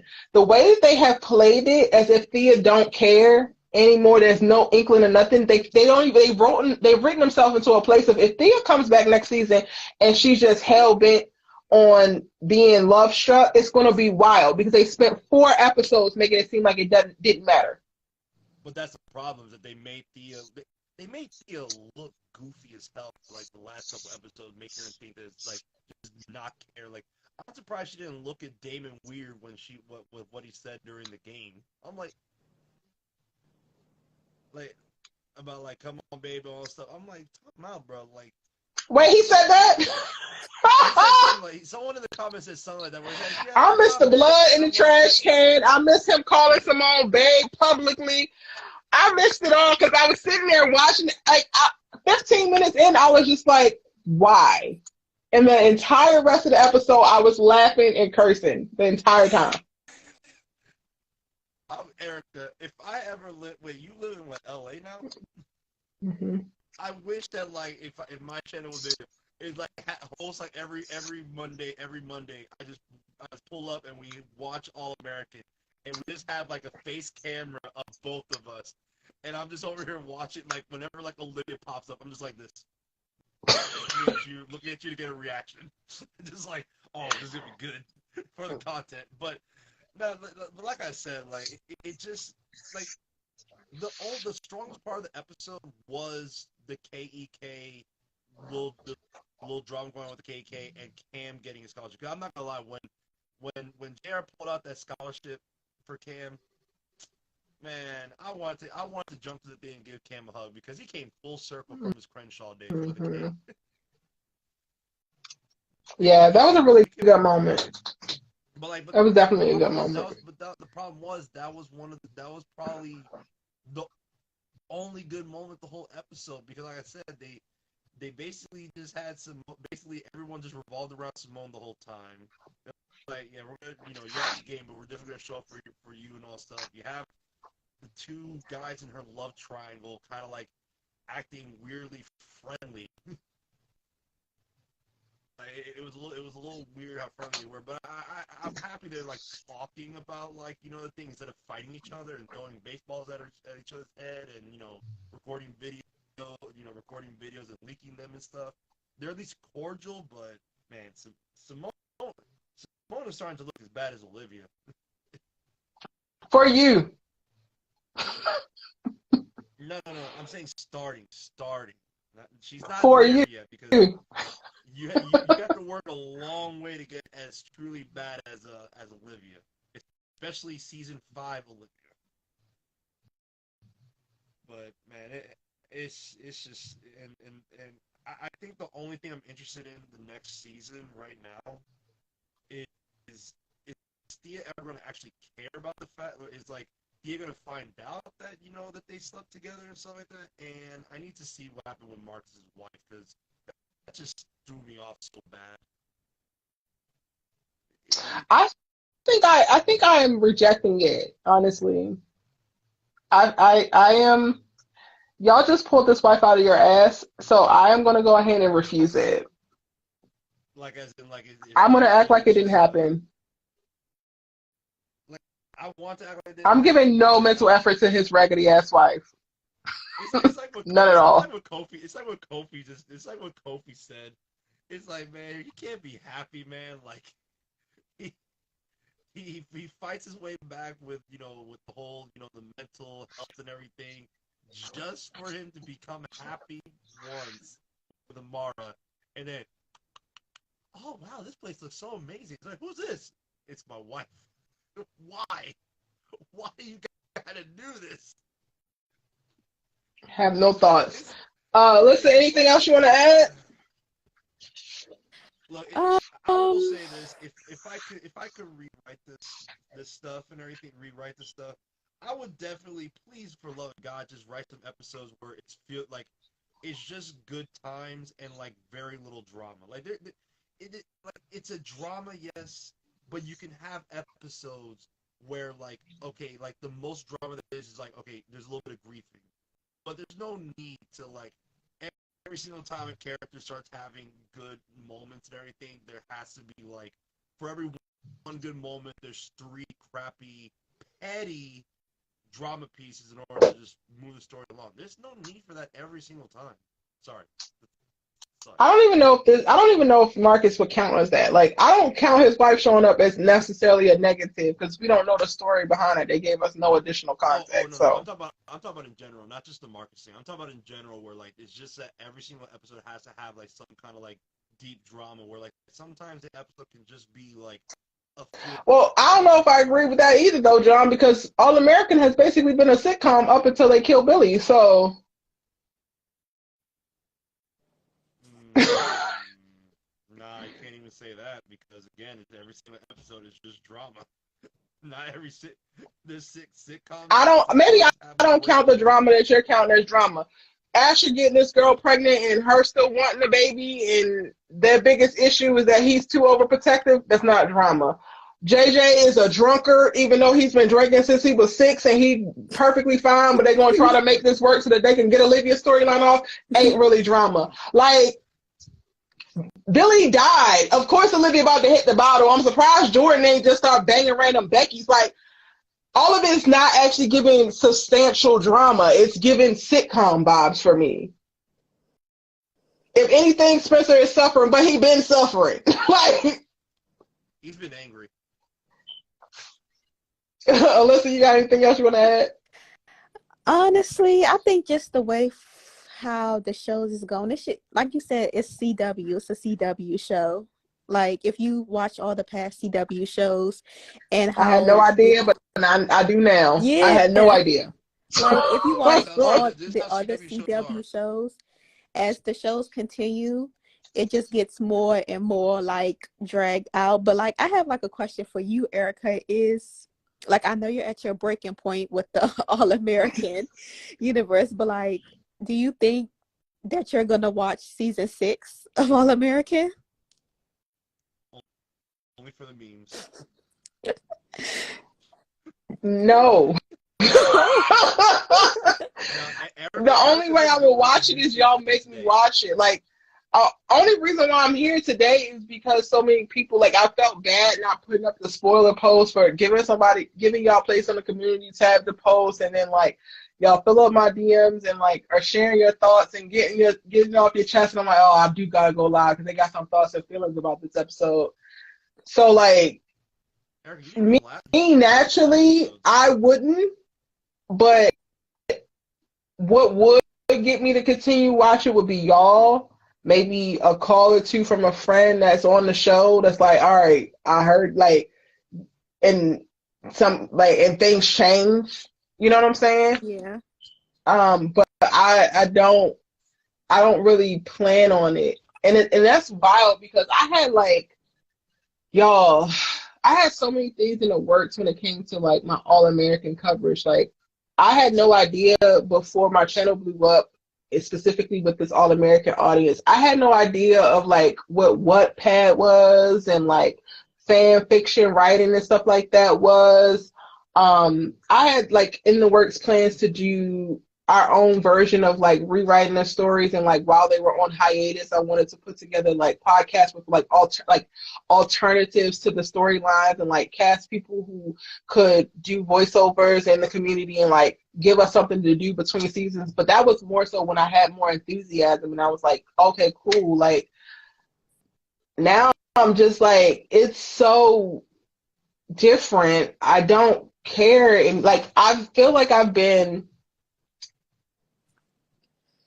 all of my enthusiasm for the universe has kind of been beaten out of me, whether it's from the storyline or from the toxic fans. So now I'm just kind of like, it feels like work to watch it. Yeah. And it didn't used to before. You said that on the last live. You said that's the exact same thing.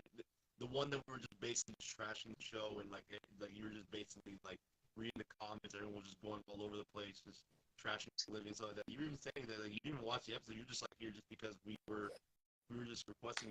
And by the way, I'm sorry, I wanted to say this because you said something. That whole little talk about like when they're on hiatus doing the rewrites and voiceovers.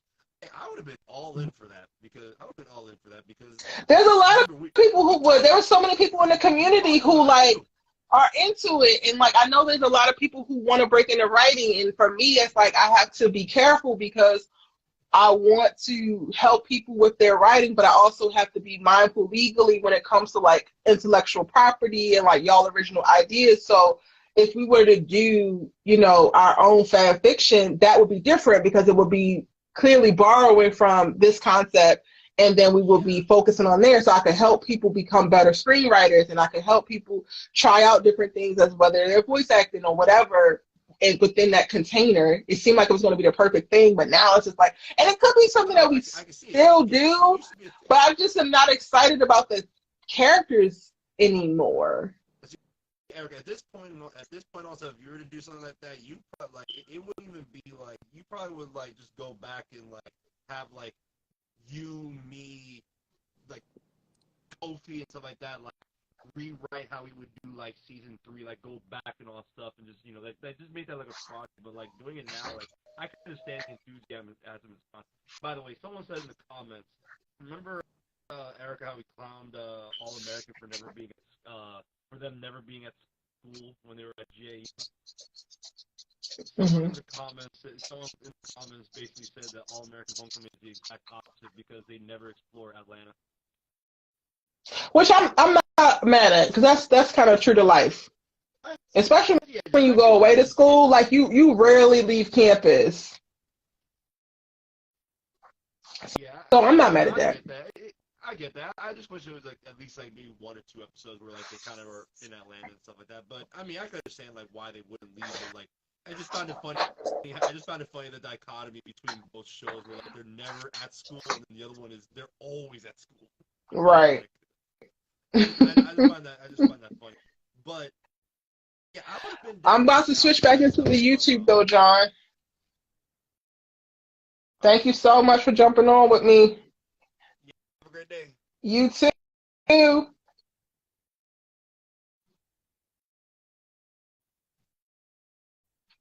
All right, y'all. If y'all not already, hop onto the YouTube because we're going to finish out this live over there. I'm about to close down this IG live. Thank you so much for joining me to talk about All American Homecoming in a little bit. Child. Let me see what y'all saying. Sorry, y'all. It's been going a long time, and y'all been going crazy in the chat, and I haven't been able to see plenty of the comments. So Angela said, yes, Lando is desperate. That glass is seen talking about so you can see what's in front of you. Like what? She can see you fine already. You just don't like, you just don't like Lando, Angela, because that was kind of cute. I was looking at it like she don't deserve them damn Rosa Parks glasses. They make that fake tennis match look like it's the U.S. Open. Damon on pins and needles cheering for her like what the F. Yes. Why didn't they let Thea play? Because she's going pro, so she's not competing as a team member anymore because she's going pro. It didn't even feel like a finale. It was very lackluster. I feel that. Retire the phrase in game. I hate it. Yes, retire in game. We're done with it. Cendrika says Simone at this point doesn't even deserve Lando. Points remain. Rainy Day Studio says no because who remember season 4 of All American? I'll wait. Do y'all remember season 4 of All American? Barely. I'm telling you, as soon as Dia broke up, the show went to hell. Ooh, well, I feel like Lando is giving a lot more effort in their relationship than Simone is. 100%. Simone treats Lando like just some guy she's having fun with, while Lando treats Simone like his girlfriend. Facts. Which I wouldn't be mad at. So, like, I'm not of the camp of, like, you have to be 100% committed the same way the other person is in the moment that they are. I'm not opposed to seeing the dude going above and beyond just because that's not the norm, right? Like, that's not typically what happens. It's all, for me at least, and I'm speaking from the position of a woman. I feel like more often than not, we're the ones going the extra mile in the beginning and trying to lock this thing down. So I am enjoying seeing that. I think the thing that takes away from it is that knowing the shady stuff that she has going on the other end with Damon, it makes it way more complicated. So I can't even enjoy her being wooed in this way, because I do think women need to be wooed in this way. And if she's not fully into it up front, but he's still trying, I'm not opposed to that either. But like, don't play games with this nigga heart with somebody who, like, because there's a very viable candidate out there. Like, you could really be into Damon. So now you're like going to basically break Lando for no good goddamn reason. It's not you dragging your feet to get in a relationship with him because you're just trying to like take your time and you just got out of a marriage and all of that. It's because you want to have your cake and eat it too. And I hate that part of it. Thea and Damon were great at first, and when they gave her that injury, it put a strain on their brand new relationship. Even though it shouldn't have, how Thea and a grieving Damon sleeping together make more sense than Simone and Damon, because they were actually in a relationship, and at the time Damon was still pursuing getting back together. At the time that he slept with Simone, he was still pursuing trying to get back together with Thea. So if they would have slept together, that would have made sense. Thea and Simone literally talked things out the same day she smashed her. I mean, it's wild. They had the audacity to do that, y'all. In the first tournament, she came in second to Thea. They gave her the 10th spot. Then they had a tournament where she was only being considered for the 6th spot. She won, but she still didn't get the spot. Right, but the tournament wasn't her ranking on the team.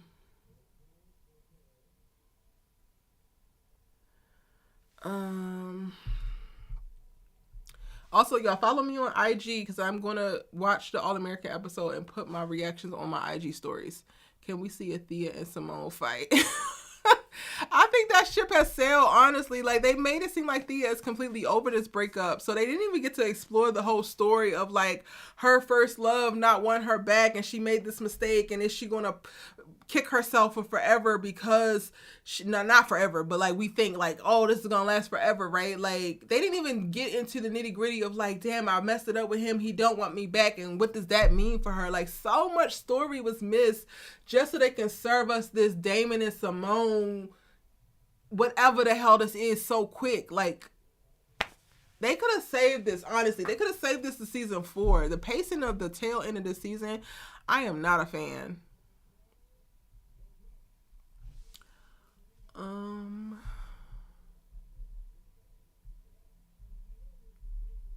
The sex was for shock and awe. 100%.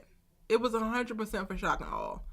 I wouldn't be mad at Damon and Simone sleeping together if they didn't ignore the Thea of it all. Like, it would be such good TV to see her reaction, have her questioning if she would ever be enough. Right! I mean, I still would be mad at it, but it would have been better TV. You know what's funny, though, is that Simone told Olivia basically she doesn't want drama in her life, but she invited drama in herself. Simone, you are the drama. Literally. You are the drama.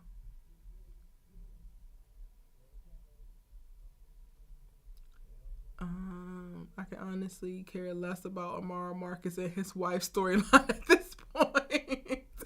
Remembering when All American used to have block parties and cookouts, what we get now. I also remember when All American would have a storyline play out over the course of some episodes, and they would let the beat build. I was watching this and I was just like, where's Lil Wayne when you need it? Because these girls don't know how to let the beat build. It's all of this quick action, reaction, and nothing is stewing.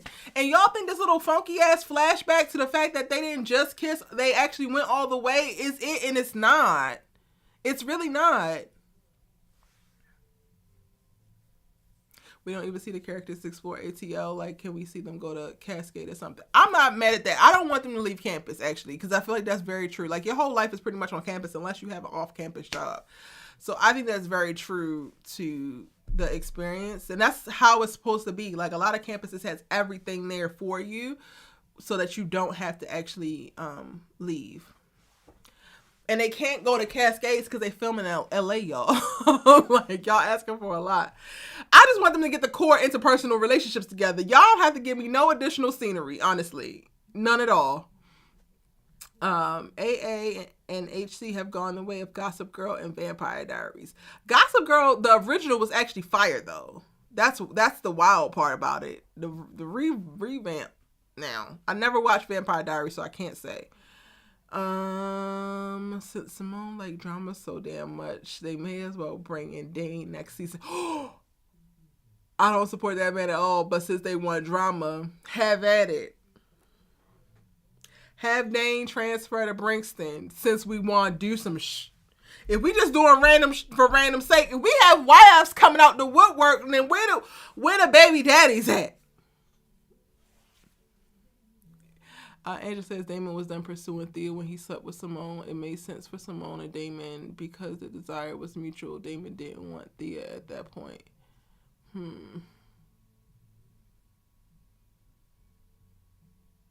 But I thought they kissed and slept together before before. Okay, y'all can have it. I'm also not gonna argue about it. I don't agree, but okay.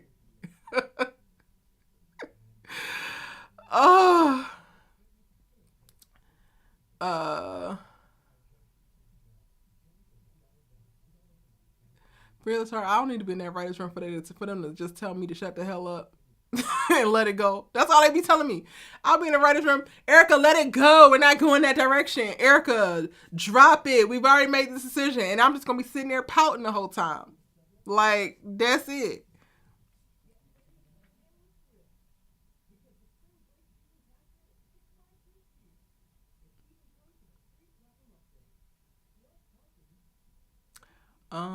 Playing for keeps. I'm shooketh. How do we feel about the fits in the episode for the Kofi? Kofi, I love you so much. Lord, I love you. I don't remember what the hell they had on Kofi, except for Damon had on some kind of cargo something with some orange accents, and I was like, okay, that's kind of cute. But he on my damn nerves, so I can't even relish in his fashion and his fineness because he on my damn nerves. I can't tell you, Kofi. Like, I don't know what the hell any of them had on aside from their probate attire when they coming across. Like, I don't know what nobody wore. Y'all tell Kofi what y'all thought about the fits, because I have no idea.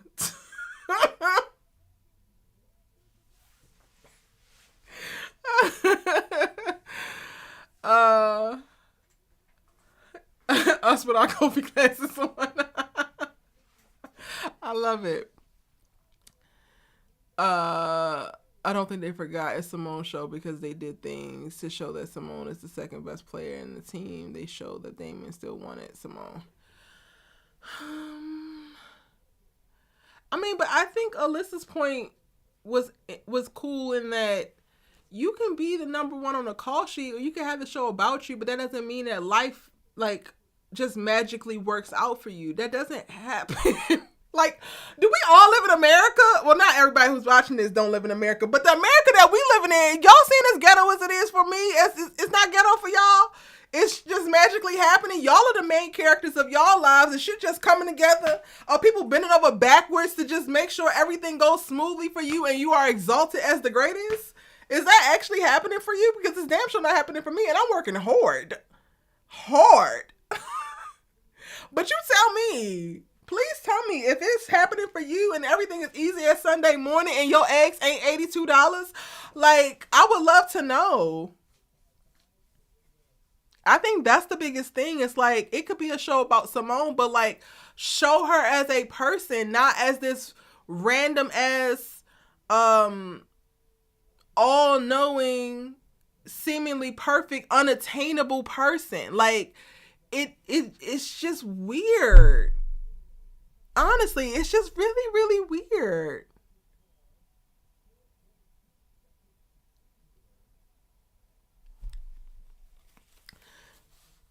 How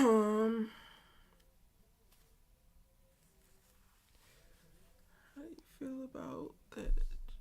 How do I feel about the JR finale scene? I think it was dumb, but I also became very fed up with JR as soon as he decided to fall on the sword. So I missed the little things like what Kofi brought up about the bleeding and the tissues in the paper towel, like in the trash can, and like the last scene I recall was him staring into the mirror and then taking off his jacket. But I feel like I missed any nuance or any little specific details that was there because I was just too busy cussing at him. Like, I was just like, this is dumb. The same way I was cussing at Spencer when he wanted to take the fall for that stupid ass trophy.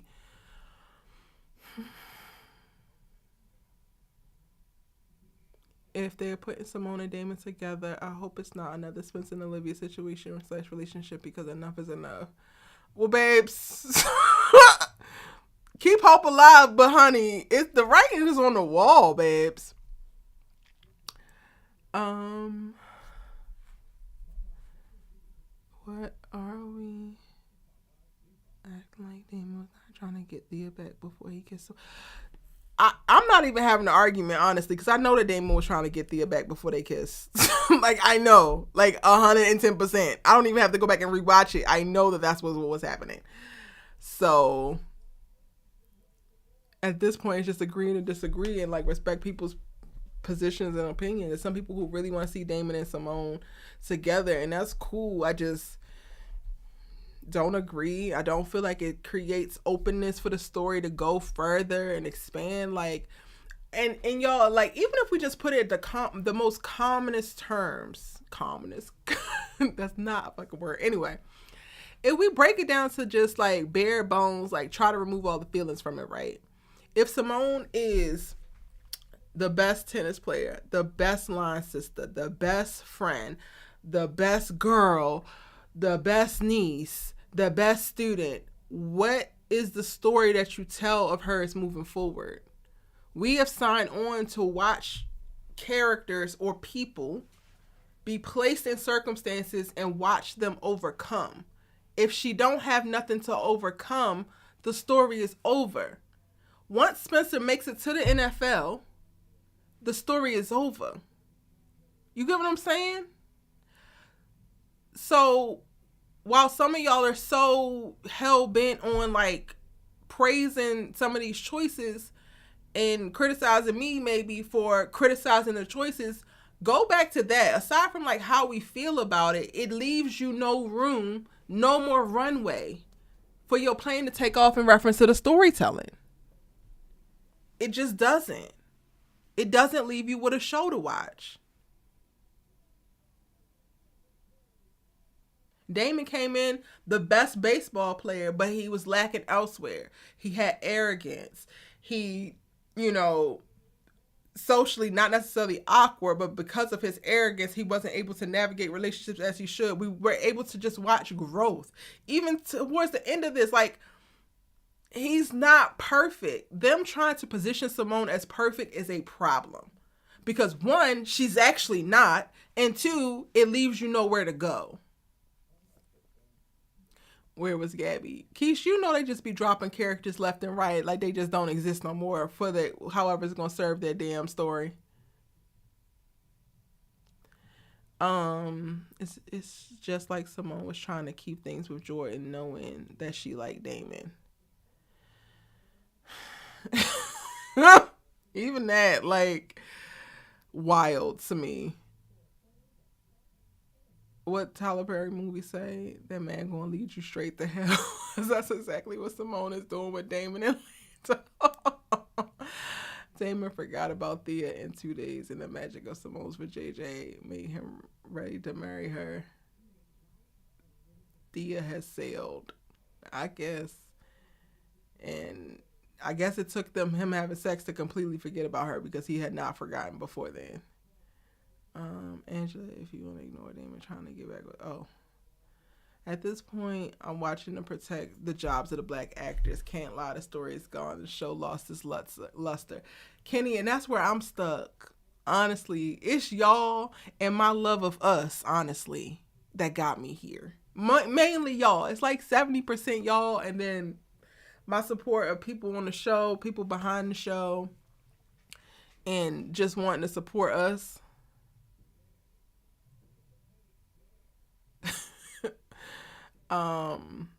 If Dane transfer to Brinkston, how's it going to go? I don't know. I would have to think on that. But that would make a dope fan fiction to write. That actually got me kind of excited. The thought of that has me excited. Maybe I should do that. Y'all think I should drop in the community tab a post for y'all to add what storylines you would like to see play out? Or it could be something happening currently, rewritten, or like something new, a wild card. And then we come up with stories. Would y'all watch videos like that?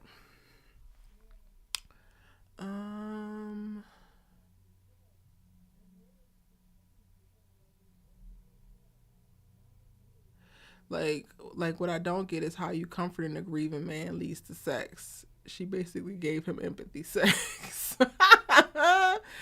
Them doing that while he was in such a vulnerable state, of course, he's going to think it's love. If Thea pulled this move like Simone and Damone, would everybody be so supportive? Just wondering. Absolutely the hell not. Because, I can come up with some wild-ish. John, we already know, but you got to reel it in sometimes. Dane shows up and wants to be in Baby Shay's life. Well, then he should have stayed his ass in LA, because Simone ain't even in Baby Shay's life. That's not nice. They stopped showing how she was getting involved when they didn't need to serve that purpose no more, which is also what pisses me off. I feel like they did a really good job of keeping track of things even in the background before, but now it's like they just completely neglect other set pieces because it's not the main goal of whatever narrative they're trying to push. And it's like there's no reason why Simone is not getting off of a FaceTime with Baby Shay when Nate walks in, or not. Yeah, when Nate comes back in from the parents' cabin or whatever, and like there's no reason why those little moments are not there.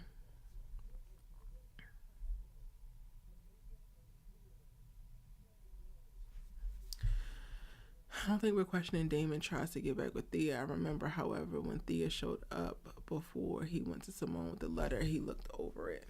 Well, also, in my opinion, Chrissy, with that letter, he went to some people were like, well, why didn't he go to Thea about the letter? Because Damon mama told Simone to tell him where the letter was. He's already exchanged a vulnerable moment specifically about his dad with Simone. So it just made sense. Like, people wanted it to be this whole thing. However, for me, it just made sense because he already had this connection and already exposed himself in this way about his dad, which is clearly a very vulnerable thing for him. We're still seeing that in this episode. His dad and like his Alzheimer's, his resentment of his dad, all of that was very, very vulnerable and raw for him. And Simone going to Chicago with him really created a bridge for them in that moment. So the letter to me was more so tied to that. It wasn't necessarily tied to, oh, I hate Thea and she just pissed me off. It's like, this girl is the one who told me about it. She already knows enough so that I don't even have, you know how it is when you are going through something and maybe a friend wants to support you, but you've already shared all the backstory about it with another friend. So you start going to that friend who already knows because you don't have to catch their ass up. You know what I'm saying? This other person, while they might want to be there for you, while they might be great, you got to go and say, well, this happened, just so you know. But this person already has all the contacts and then also has additional context from seeing it herself. So that's what it was for me with that. Simone is over that baby. She wants another one. Feelings hurt. That's hilarious. If Simone can have a scene sending condolences to Joy, she can call her son.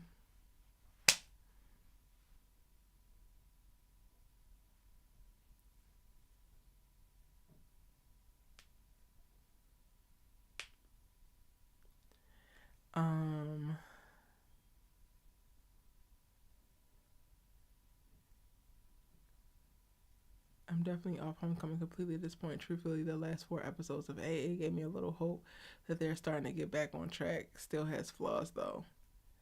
We gotta see. I liked the last episode, even though towards the end I didn't like. They still try to wrap things up too quickly. So like for me, with Olivia, not the last episode, the episode before last. With Olivia, like I thought it was a really great episode for her character. A lot of the things that happened should have happened in season 3, in my opinion. But we're here now and it's happening. With her trying to talk to Spencer that very night, it's like, girl, this was a crisis. You wanted people to babysit you 24/7, and now you think that you good because you released a podcast episode and you gonna go get your man back 20 minutes later? Absolutely the hell not. Be fucking for real, okay? So like that pissed me off about that, and it just showed me like they're not going to sit in stuff. Like there's no way for me that Olivia goes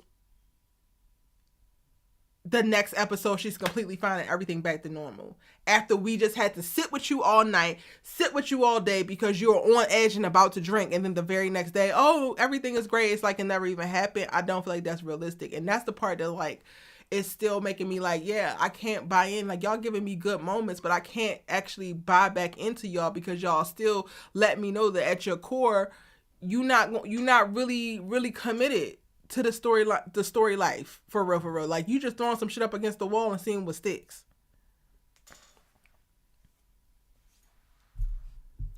Not y'all going back and forth for the y'all can have it. Please, if you watch this rewatch, please get into the chat, the replay of the chat too, because y'all be going at it and I ain't got it, honey. I would love for people to rewatch because maybe they could see that Damon went to Thea out of grief of losing Simone and possible JR. Up until Simone pushed him away, Damon did not pursue Thea.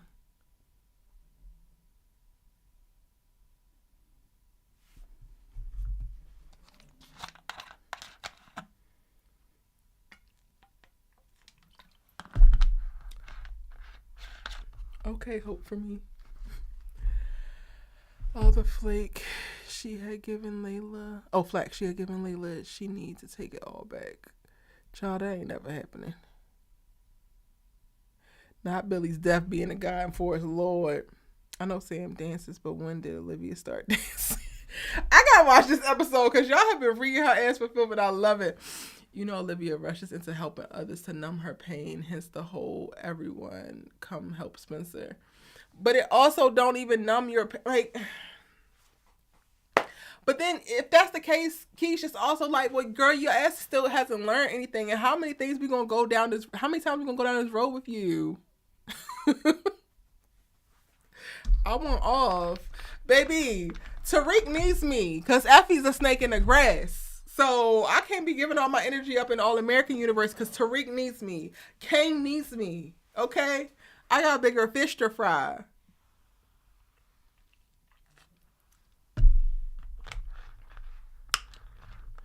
Olivia only helps people to make herself feel better.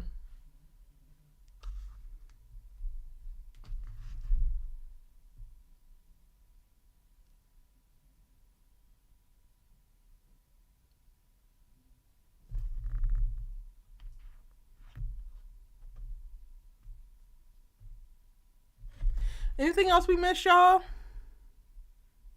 I do think, I will say this, since it's in the finale, in the last few episodes, we have definitely seen JR walk into being a leader.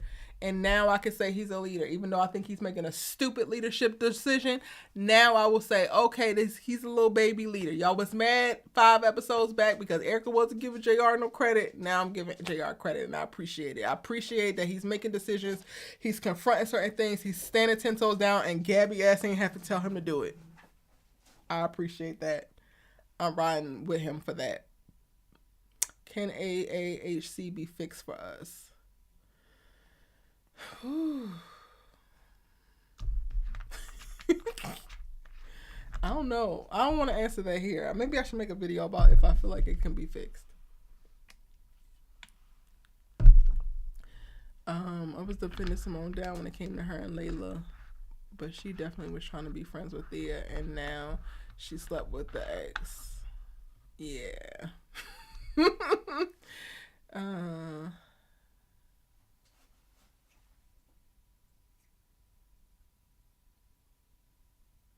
Damon respected Thea enough to not sleep with her when she was at her lowest. Simone did not give Damon that same energy because she is selfish. Well, the next All-American is in 4 weeks. They're about to lose half the audience. Well, I mean, we're used to this by now. They've been taking hiatuses like this since season 3. So that's nothing really, really new. It'll be interesting. I need to drop all these damn videos before then. And y'all asses better watch them. That's all I know. Erica gave JR credit. I'm giving him credit. He's a leader. He is standing on his own too. He is showing up. He done put that damn PlayStation joystick down and he done said, wait a minute. This ain't right. Yes, Kofi, I am giving him credit. Where did JJ go when he was supposed to be picking up Asher? I haven't watched the rest of the episode, so I don't know. Follow me on IG, y'all, because I'm about to go watch the episode now. We're about to get off of here. Thank y'all so much for kicking it with me. I'm gonna push out my reviews. Hopefully y'all go back and watch and share y'all's thoughts. Some of the stuff I am gonna rewatch. I still don't think I'm gonna rewatch Hope and then be like, oh, Thea was a rebound. Good luck. Good, nice try, but you gotta be quicker than that. But I am going to put out the reviews that I have not put out yet, as well as the subject videos that I mentioned to y'all. So I know I have one on Thea. I mean, not Thea. I have one on Damon. I have one on Olivia. I thought of one today about Spencer, but I have to finish watching this episode for me to really know where that's gonna go. And then I want to talk about love triangles in general, like across various shows. Like I did a bunch of research about the love triangle trope in television and some of the best ones and some of the worst ones. And are y'all down for me to like rank them and like share that? Because I did start working on drafting a script for a video for that. Yeah, and would y'all like to talk about alternative storylines and stuff like that? Let me know in the comment section of this video or drop it in the chat. Because I don't know, I don't think I would be opposed for it. I really like the idea of exploring, like, I have all these damn screenwriting books because I like literally have been at the library like crazy recently, and I've been pushing myself to rehash and like just tighten up. Like I'm already going through and tighten up a couple of my scripts that I'm sending out to certain places or whatever. And I'm like, okay, y'all giving the scenario of Dane shows up at Brinkston. That is kind of tickling my fancy of like, I could write that. I could probably write the shit out of that. So if y'all want to explore additional storylines, then let me know. Send me a DM, post a comment. I'm gonna create a community post and y'all can add it there. Really, Coley? The love triangle, it rarely happens in real life.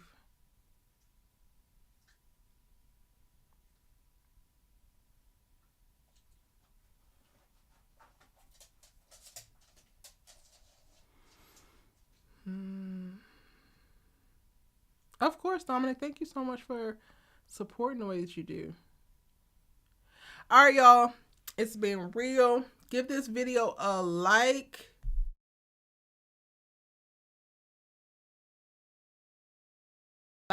button. Let's get back.